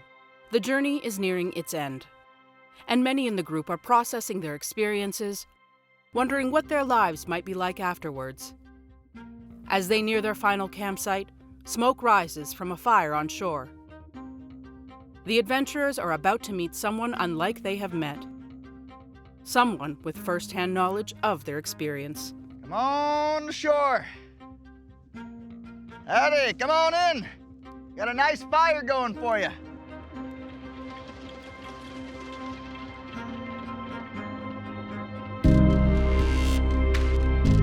Days become nights. Rains become rivers. The land changes us all. When we live in harmony with the world, we see with fresh eyes and find the peace to face any challenge. When will you seek your best self? How can we live today to inspire a better tomorrow?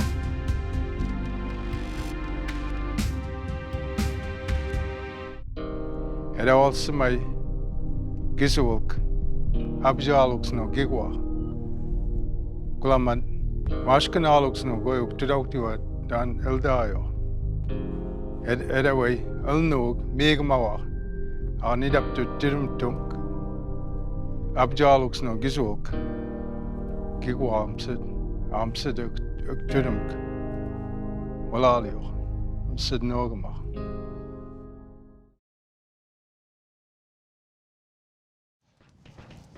So I heard you're helping us build a teepee today.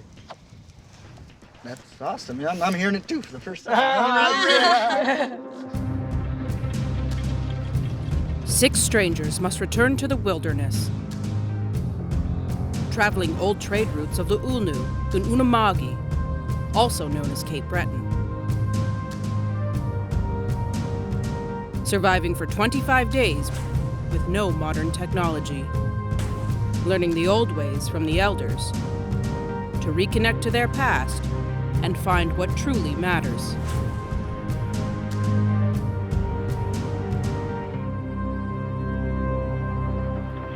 On their final portage, the group prepares to paddle out to Burntwood's camp.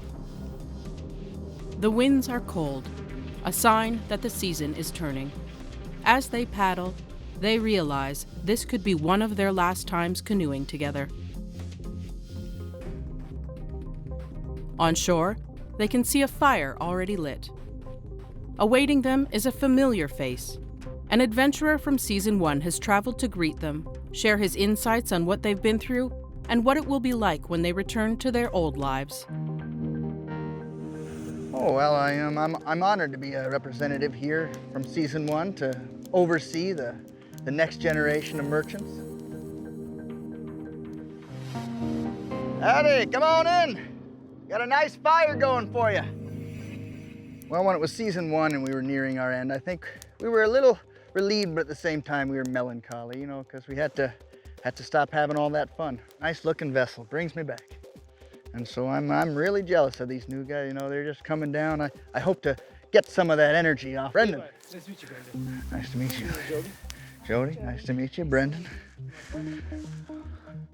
Yeah, that's my sporting. Stop the wind from blowing everything out of proportion. I am very excited to be back in a teepee in the wilderness, roughing it, you know. Who needs a comfy, cozy bed when you got moss everywhere? Hello, adventurers. Pull your canoe in here and warm yourself by the fire. Were you on the first one? I was indeed. Okay.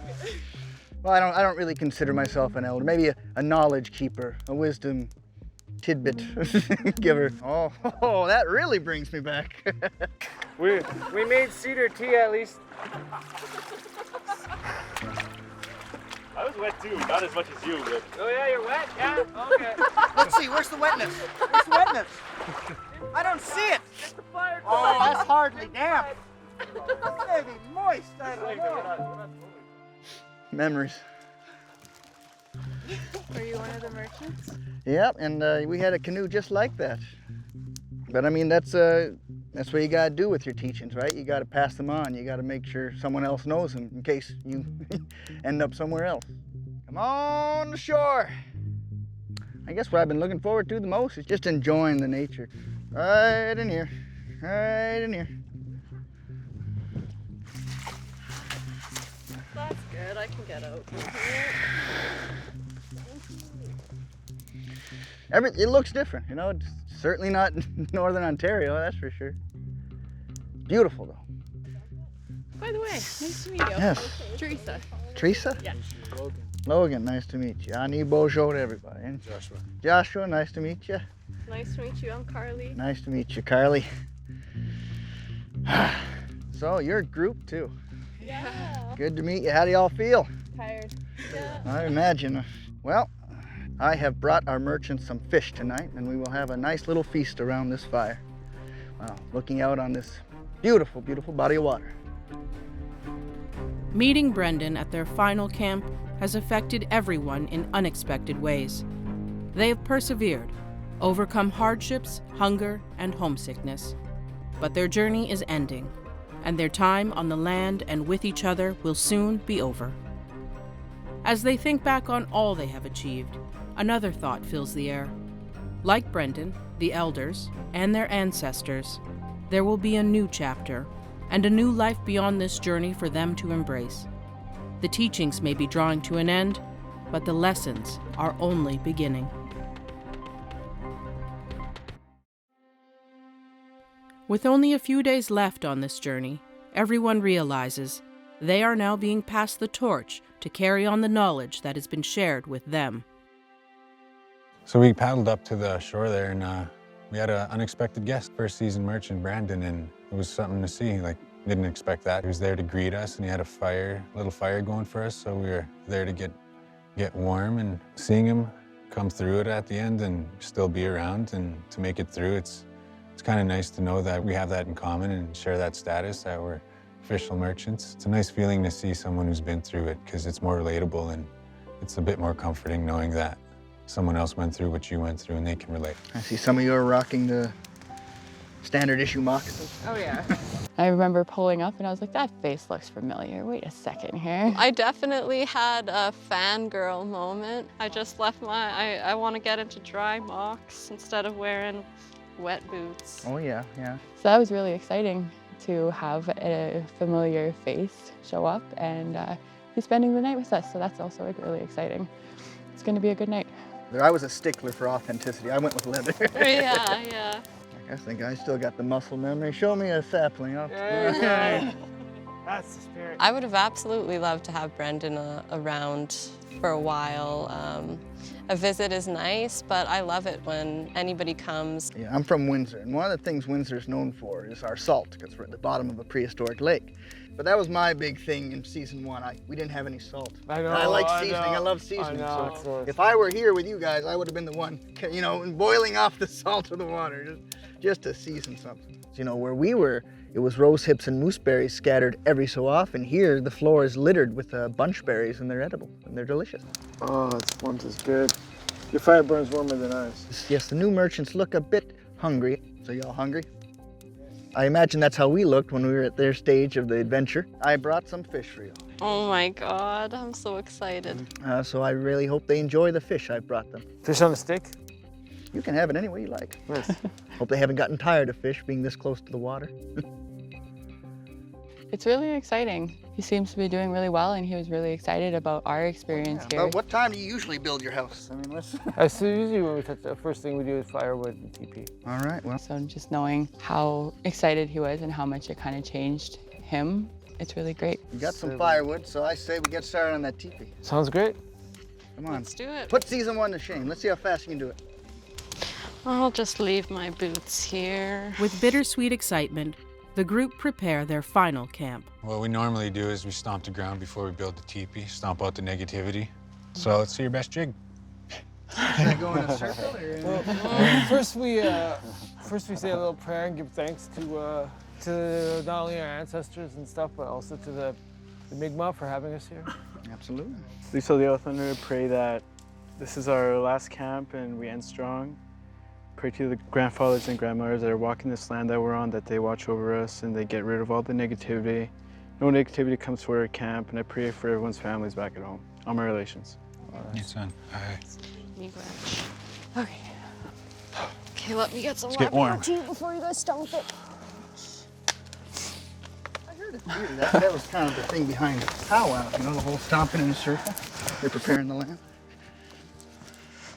Setting up the wigwam just flooded me with happy memories of doing it with my own crew back then.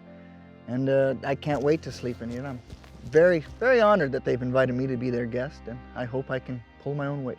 You guys definitely have an abundance of moths. I mean, we didn't have this much moss, I don't think. No, we have moss all the time. Looks comfortable. Wet. Comfortable and damp.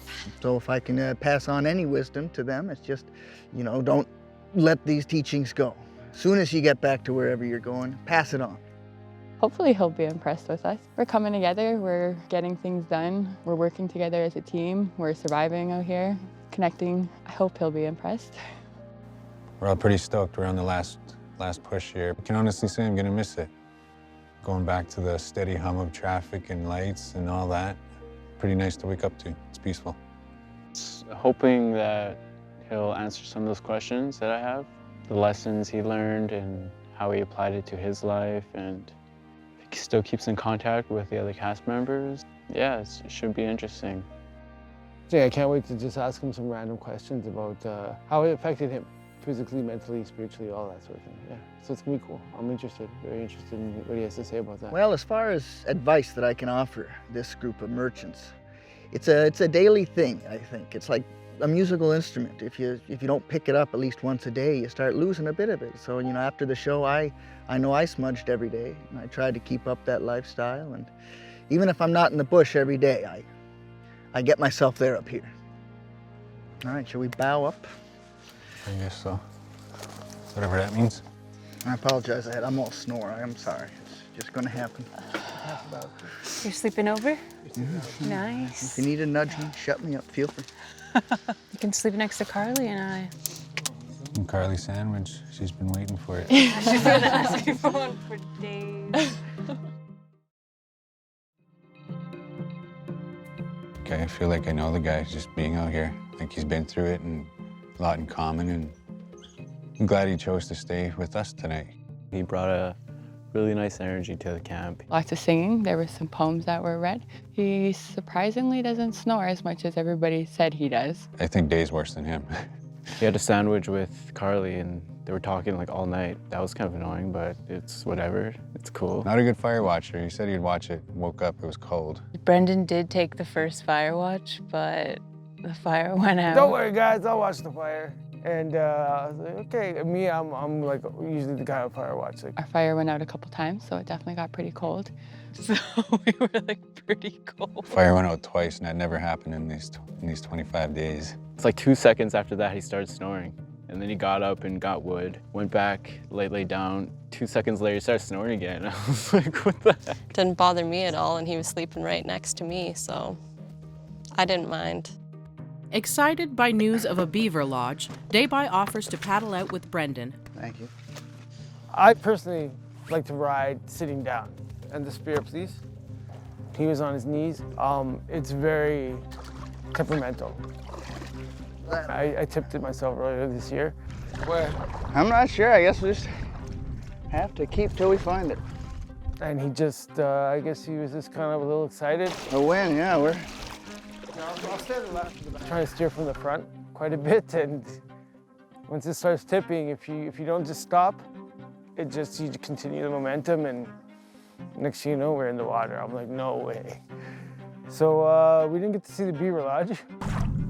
Yeah. I can feel his presence. He's around here somewhere. You know, I was kind of shocked, and I'm still kind of shaking from it. You know, I'm cold, but it's all good. Yeah, they went out to the beaver dam and they come back and one of their PFDs inflated. Did you sink or did you flip? I had a PFD that inflated the very first day here. It's water cold. Yeah. It constricted my breathing for about 20 seconds, then I was able to adapt. It's a shock. I'm more in shock than anything. I'm just like, yeah. That must have been fun. But also I feel really bad for them because it's cold. After Brendan and Dayby dry off, the group are visited by knowledge keeper Seth, who wants to show them a method of making a fire torch. Brendan joins the adventurers for their final teaching.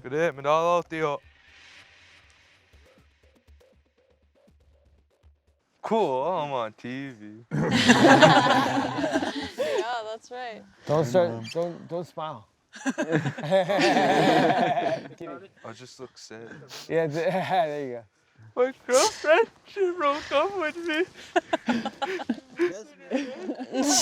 I'm heartbroken. She took the kids. He is really funny. He has that native sense of humor, which I like. Gwenindelis and Seth Paulette. Nimwigit Eskazoni. Hi. Hi. Hello. Hello. Welcome. Tante. I'm going to show you guys how to make this. What is that? A cone is formed from single birch bark pieces wrapped around a sturdy branch and fixed to the handle with twine. Collecting resin, sap, cattails, and other suitable materials, the cone is filled and packed tightly, the sap binding any loose materials together. By lighting the material inside, the torch will illuminate the area for several minutes, giving users the ability for nighttime hunting or fishing, travel, or passing signals. Eji gunu galmo. Deligro. Imsikoe. Edik. Wala. Nadayo. Wala nidipuktuk. Here, I dare you hold this. Seth came by and he showed us how to make birch bark torches. Masqui. DM color it up. Jamo Highlands. Yeah, I just really appreciate Seth coming out here and knowing that he's only 17 and that he can make his own torches and he can hunt and all this stuff is really cool because he is connected to his culture. Do you know a good chunk of your language? Yeah. When I was younger, I was in immersion. I didn't really know how to read or write. So they're like, oh, you gotta go English classes.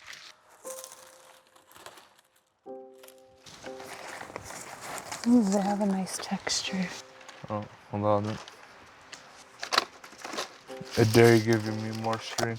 Challenge accepted, bro. Oh, this guy's crazy. What the fuck? Okay. Oh, I'm weak, huh? Oh, I'm really weak. Oh, super weak. Sick of it. There you go. She's strong. I wish I was Hercules. How long does the torch burn for? 10 to 15 minutes. Enough to go to the bathroom and back. Yep. Guess what up, up? Hola. Saxigodio. Alone. We need to put sap in here so it could burn longer. All right. We gotta get some sap. Awesome. With the torch complete, the group must collect enough sap to allow it to burn. The group sets out to harvest materials to make their torches. Today we learned from Seth how to make a torch using sap and birch bark and other things you can find in the forest. And of course, this lovely favorite from season 1, Mishatun, Old Man's Beard, some pine cones. And yeah, it's used for night fishing, as it was explained to me, because I've never night fished for eel, but if you jab the stick down right near an eel, it will instinctively grab onto it. But I do love popping these. They're like tree pimples. Oh, I squirted it. I didn't know that the trees, the balsam firs, have little sap pimples there that you could get that really ignites well and stays lit. So that was really cool. I can totally understand how the Mi'kmaq survived so long, you know, and around the sea, coming out with ingenuitive stuff like this. All right, I trust you to hurt me then. When you're fishing, how do you hold it? It's probably better to be around a large body of water with one of these, right? Yeah. Instead of a dry, dead woods. I should throw it over there, huh? Well, thank you for having me here. I'm probably gonna lose my hair.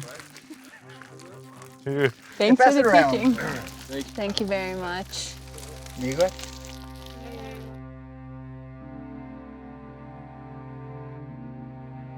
With their final teaching complete, the adventurers thank Seth and Brendan and reflect on their final few hours in the wild. The night brings reflection on what they have learnt and a chance to appreciate how far they have come and how much more they can still accomplish. There's a point where I had a moment when I was on fire watch and, you know, I just submitted. I was just like, you know what? Like, I'm done trying to control. I just let everything go. Just being able to, you know, connect to my ancestors, like being out on the land and feeling it when I'm like having a bad day. I go put my hands in the ground and just like breathe, say a little prayer, and you know, feeling that connection to Mother Earth and to who I am as an Indigenous woman has been beyond incredible. All those times I wanted to leave, I'm not dreading over another day or out there wishing I could be home because I know I'll be home soon. It's just like a weight lifted off of my shoulders that I finished this. Being on the land and being spiritually connected, those two things are the basis of what being a First Nations person is, right? Where I end up, I don't know. It's an open-ended question, but I know it'll be something greater than what I was doing. With heavier hearts than they expected, the group set off to paddle one last time together. As they cover the long lake in quiet contemplation, every stroke of the paddle takes them further from the land they have called home for so long. They have fought, bonded, lost friends, and made new ones, and all of them are forever changed. The land has given them gifts without names and teachings without end. Near the shoreline, they are welcomed back by Chief Wilbert Marshall. Kiwi, well, there you go, guys. Long journey. Yes, long time. You're good at the canoes now.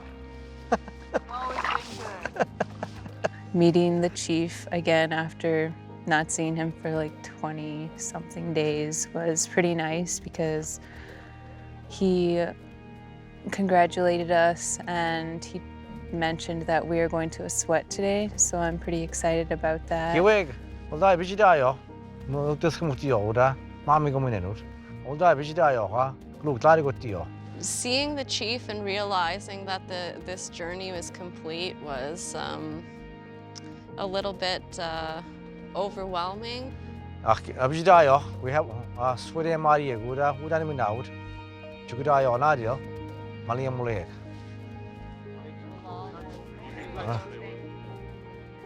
Jugurayo, swede mari, Bukchigaluda, Mudanimina, Bullet Usik. Jugurayo and Adil. I just swede mari nige. Hey, guys. There you guys, eh? The merchants have reached the end of their journey, only to learn that the next chapter is the one they must write themselves. Their story, like our people's, is in their own hands.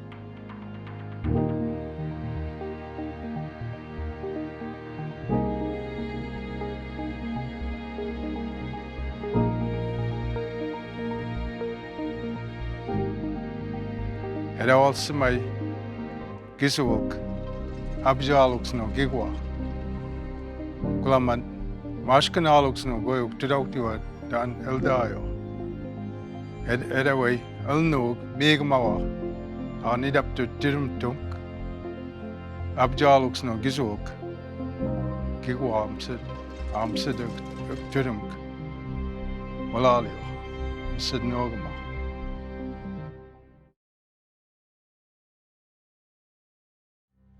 Era also my gisawok, abjaloks no gigwa. Kulaman, mashkanaloks no goyok tidoktiwa dan eldayo. Era way, elnog, megamawa, anid up to tirum tunk. Abjaloks no gisawok, gigwa amsid, walalio, sid nogama. 6 strangers must return to the wilderness, traveling old trade routes of the Ulnu and Unamagi, also known as Cape Breton. Surviving for 25 days with no modern technology. Learning the old ways from the elders, to reconnect to their past and find what truly matters.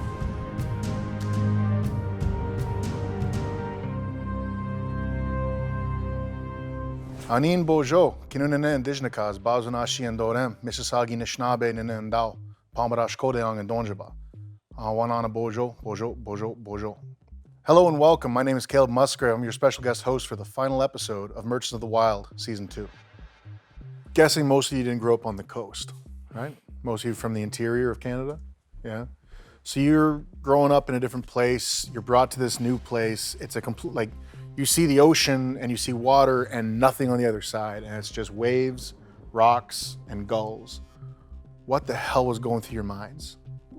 Seeing the ocean and, not seeing the other side kind of gave me the idea of adventure, and a totally new mindset and totally different from what I live. And it was something else. I was ready for it, but on the other hand, I wasn't. I don't know, I was just so amazed by seeing the ocean. It's not every day that you see the ocean. I'm from the Northwest Territories where we just have lakes and rivers, so it was very new to me and I just loved the view, but I hated the cold. It's a different kind of cold. It was a different kind of cold. We had to sleep like sardines. Hot dogs. As Cameron said, hot dogs. So cool. But seeing the ocean there like that was really beautiful. And I think in that moment, I was just taking it all in and my mind was quiet. For once, my mind was quiet. So that was really nice. That's really cool. Just that kind of just shock of everything. It just shuts down all that inner monologue and dialogue. It was finally quiet. Was anybody just flat out intimidated, just scared of like, what have I gotten myself into? This is the day after the hurricane stopped. Yeah. That you're out there on that coast for waves, 25 days. The waves and thinking of those birchbark canoes, I'm like, okay, this is a challenge. You're together, but at the same time, you're alone. You're away from your family, your friends, your loved ones, your communities. The environment's completely different because you're with a group, but you're not at the same time. It's not someone you know, it's not someone you grew up with. There's a building of trust at the beginning. If that's not there, it's scary. Was there loneliness? There was definitely loneliness. It hits pretty hard when you're getting your own head and you're sitting there, and even though you're surrounded by people you just met, once you get in your head, it's hard to get out sometimes. 100%. The physical difficulties aren't the challenge. It's everything that's up in here. What's going on in there? Does anyone else feel that way? It was more of a longing for my family. I would experience like just such amazing moments, and I only had people that I wasn't connected to experience them with me. Whereas if my family was there, you know, we could be in the moment together. And one particular moment, we were on the ocean at this camp, and you could hear the whales from like far off in the distance, and I was really wishing that I could have someone there with me to hear it, you know? That's beautiful and sad at the same time. When you're missing your loved ones, there's a separation of the group, and then there's the potential to build new relationships, and there's connections made. What kind of connections are we talking about here? Because from what I've seen, there's been some pretty special moments, particularly involving two of you, who I'm looking at potentially. Is this a thing? Yes, it is. Okay. This is the country. This is the border. We're over in this nation right now. So what's happening over in Edmonton? It was something I definitely didn't expect to happen when I went out there. It was much different meeting someone this way and like connecting on that level. It was an amazing feeling to go through that, to like meet someone this way and like, get to know them on a personal level. And it's much different when you're cuddling for warmth than you are for affection. And yeah, it's just, I don't know, it's an amazing feeling. I went out there looking to connect with myself and find myself and connect with the people I knew I would be out there with. I wanted to make friends, and I found a really solid friend in everybody, but then, you know, connections just grow, you can't help it. It was very unexpected, but also really great. I'm happy. And there's this kind of rule with relationships, you can really put it into a trial by fire by trying to assemble furniture together. You put it, if that was a trial by fire, you put it through a trial by hell by being out there, building your lodges, making food. Speaking of cuddling, I cuddle myself every night. I definitely fell in love with myself more out there. Self-care and self-love is very important, Daybai. Very important. From the very start of the journey, Daybai had been at odds with many in the group. After a successful hunt, however, tensions reached a boiling point, with Joshua upset at how he had acted and Daybai angered by Joshua's attitude. Everyone in the group witnessed the moment when Daybai confronted Josh.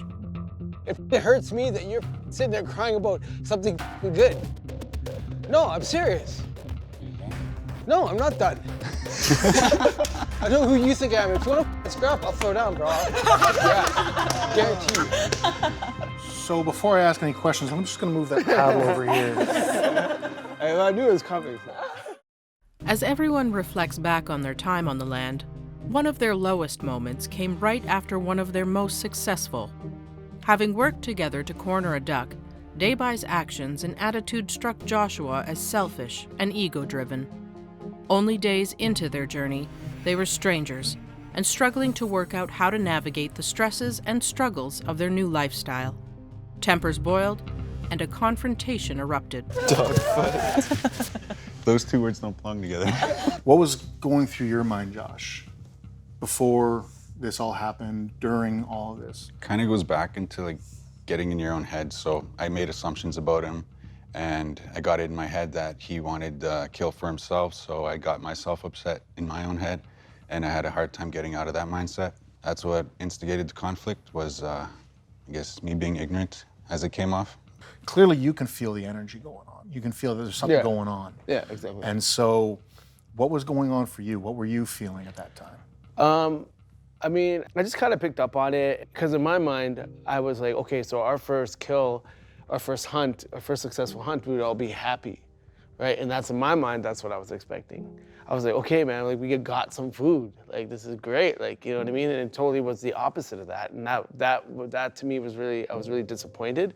Then I was like stressed and upset, and that's why I exploded, because we were hungry, we were tired, and I had already, and I thought that would bring the group together.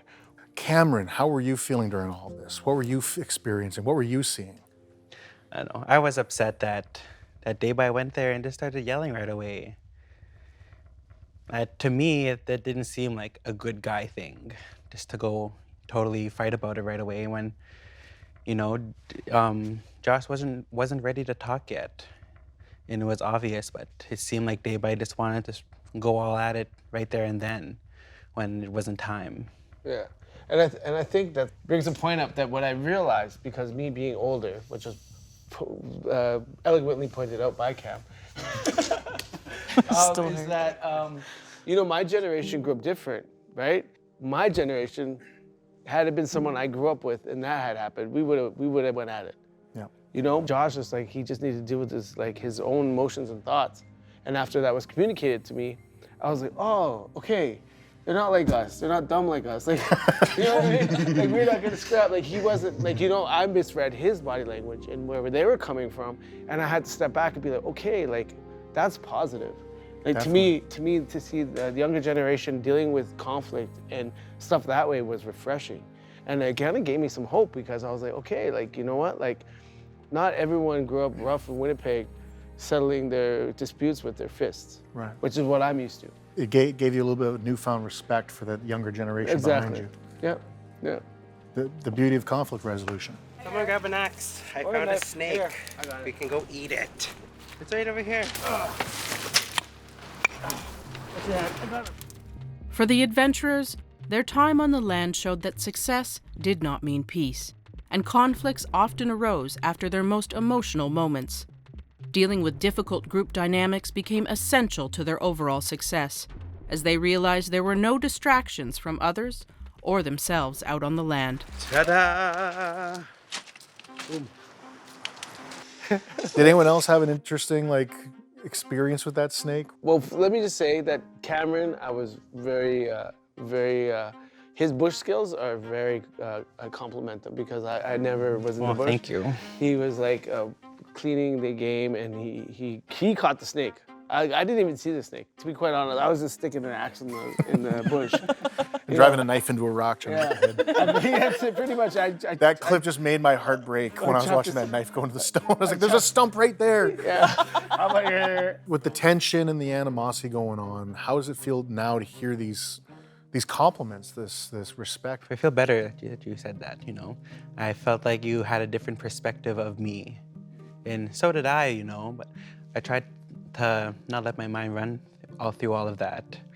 But thanks for saying all that. Yeah, I always thought that. I can't imagine how we would have fared if nobody had any bush skills. Yeah, exactly. Just sitting there looking at the duck. Now what? Did you eat it like this? Put it on a fire. You know, I honestly think I thought you actually plucked it. I didn't realize that you peeled the skin. Like that to me was like, wow. There's a lot of different ways, and it depends on the type of bird. With a lot of ocean-going birds, you want to just skin them, take the fat right off with them, because it can be quite strong tasting. It's really cool. Fat's so good for you. It is, but it's the flavor. It's not necessarily about whether the fat's good or not. It's the flavor that gets from the fish they eat.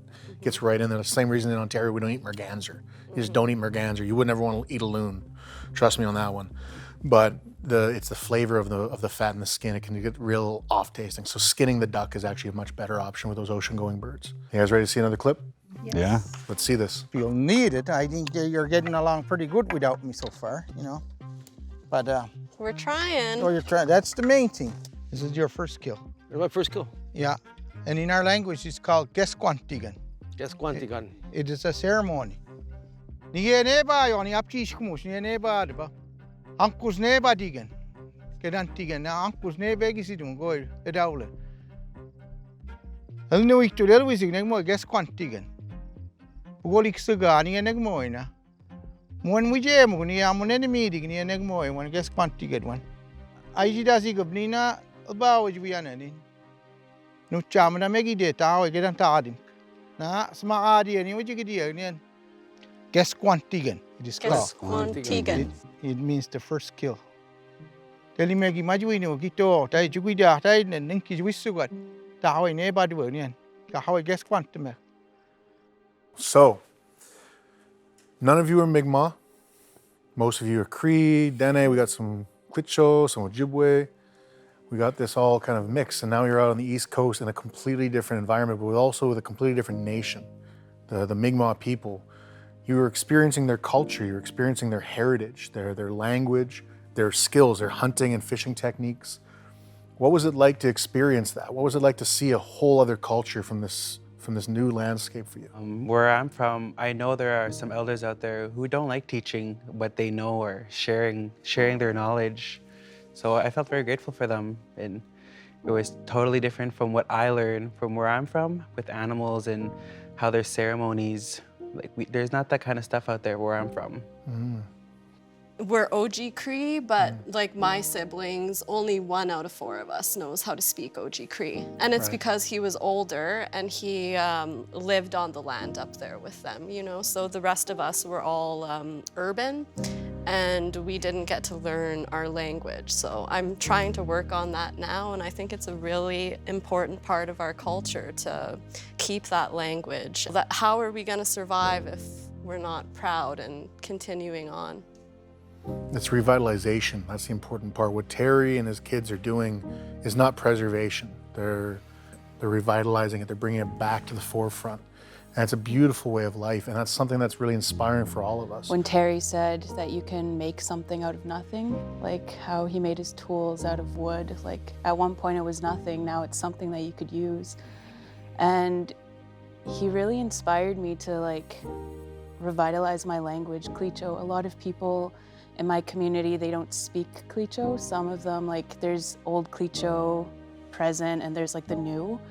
So I started taking language classes every week, and both my parents are fluent, so I'm trying my best to like revitalize my language, and one day I hope to like teach it to my future children. It motivates me to be a better person and to be culturally strong in my language and my traditions and all of that good stuff. When I was growing up, I was learning survival skills from non-natives all across North America. And my elder back home kept saying, you know, if you just learn your language, you'll survive better. I never understood what he was talking about until I was like 24 years old. Started breaking down Anishinaabe words for trees and realizing, oh, the word for bass in our language literally translates to the tree we get rope from. Like it told me everything I needed to know. Everything that's out there. So the language can help you on the land, it can help you at home. It's really good that I'm seeing that happen again and again. Saying language is a strong part. So I can definitely appreciate and empathize with all of you for that. And so you're like the new guy and you walk in with an arrow-pierced squirrel. How does that gotta feel? It felt great. Really brightened everyone's spirits when I brought it. And It was a great feeling. Yeah. I remember the moment I heard him, he was like, oh yeah. I was like, no way. And I must have felt like when you felt when we had a duck, because I was like, no way. Yeah, like, yeah, yo, we gotta right. get to so like, that was like the happy hunting moment I was waiting for. I was denied the first one. After months apart, everyone has had time to truly reflect on what happened in the wild, the teachings they were given, and the ones they were forced to accept. They have all had to reckon with how they see themselves, each other, and the world around them. Their time on the land has changed them all for the better. Looking back on their days and nights reconnecting to the land, the adventurers have relived the highs and lows with new eyes. As the struggles and challenges revealed the strength of their ancestors, it also exposed their own spirit and has changed the course of their lives in ways none of them ever expected. Do you feel like what you went through, your journey, changed you in any way? 100%. I went into this whole journey looking to, like I've said, find myself, and I definitely feel like I accomplished that. Not only that, but I also made a lot of really great friends, and, you know, this guy here.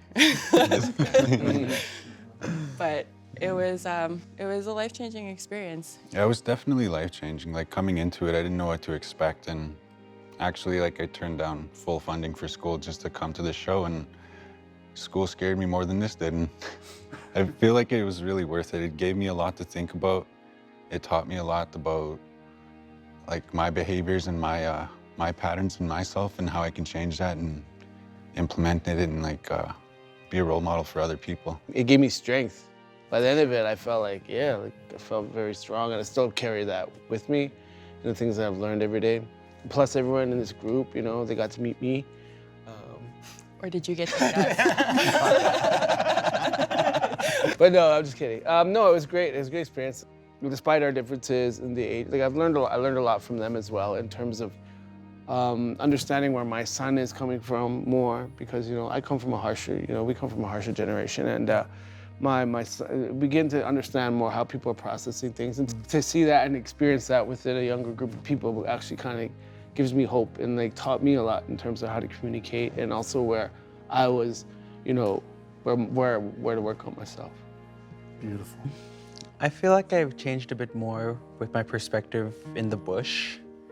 Being out there, learning from those elders made me realize that I have my grandparents at home. Because before I left, my grandfather was saying how he was so upset that none of his grandchildren come to him and ask for teachings or to learn things like that. So as soon as I got home, I went to go do that. I went to go ask him, like, let's do some more, let's go out to the bush together. And that's what I've been doing. And I feel like being out there in the bush made me realize I need to know more of this so I can know it all and teach children younger than I am. I could always just go in a crowd and just keep quiet and listen to people, you know? Right. But I'm finding now that people do want to hear your voice, you know, so that's something. And also connecting with all the elders was really valuable to me. And that's something that I want to seek out in my own life. It just simply reaffirmed that if I'm ever feeling lost in the city, just to go back home a lot more to the res. You know, so. Get back to the roots. Yeah. Before I came on this show, that I was trying to be independent in all the wrong ways without my parents, and being away for so long, not having contact with my family, made me realize that I do need their advice, and I do like having their voice around me and their input on things. And it just really changed my perspective on life. And I know I come off as shy, but this experience really helped me become more confident and overcome my fears. I just feel like a changed person after this whole thing. I want to thank everybody that's had the time to sit down with me and go through some memories. Hopefully it inspires others to go back to their communities, their homelands, to learn from their grandparents and their elders and get back to the land. Thank you very much. Kachimiigwech. Woo!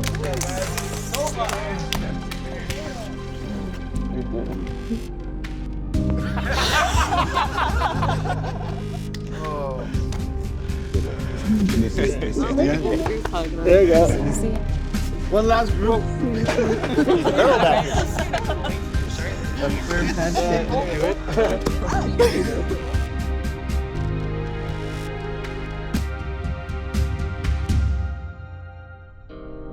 Era also my giswalk. Abjalux no gigwa. Kulaman Mashkanalux no go to doctor dan Eldayo. Era way, Elnog, Big Mawa. I need up to Tirum Tunk. Abjalux no giswalk. Gigwa Amsid Tirum. Walalio.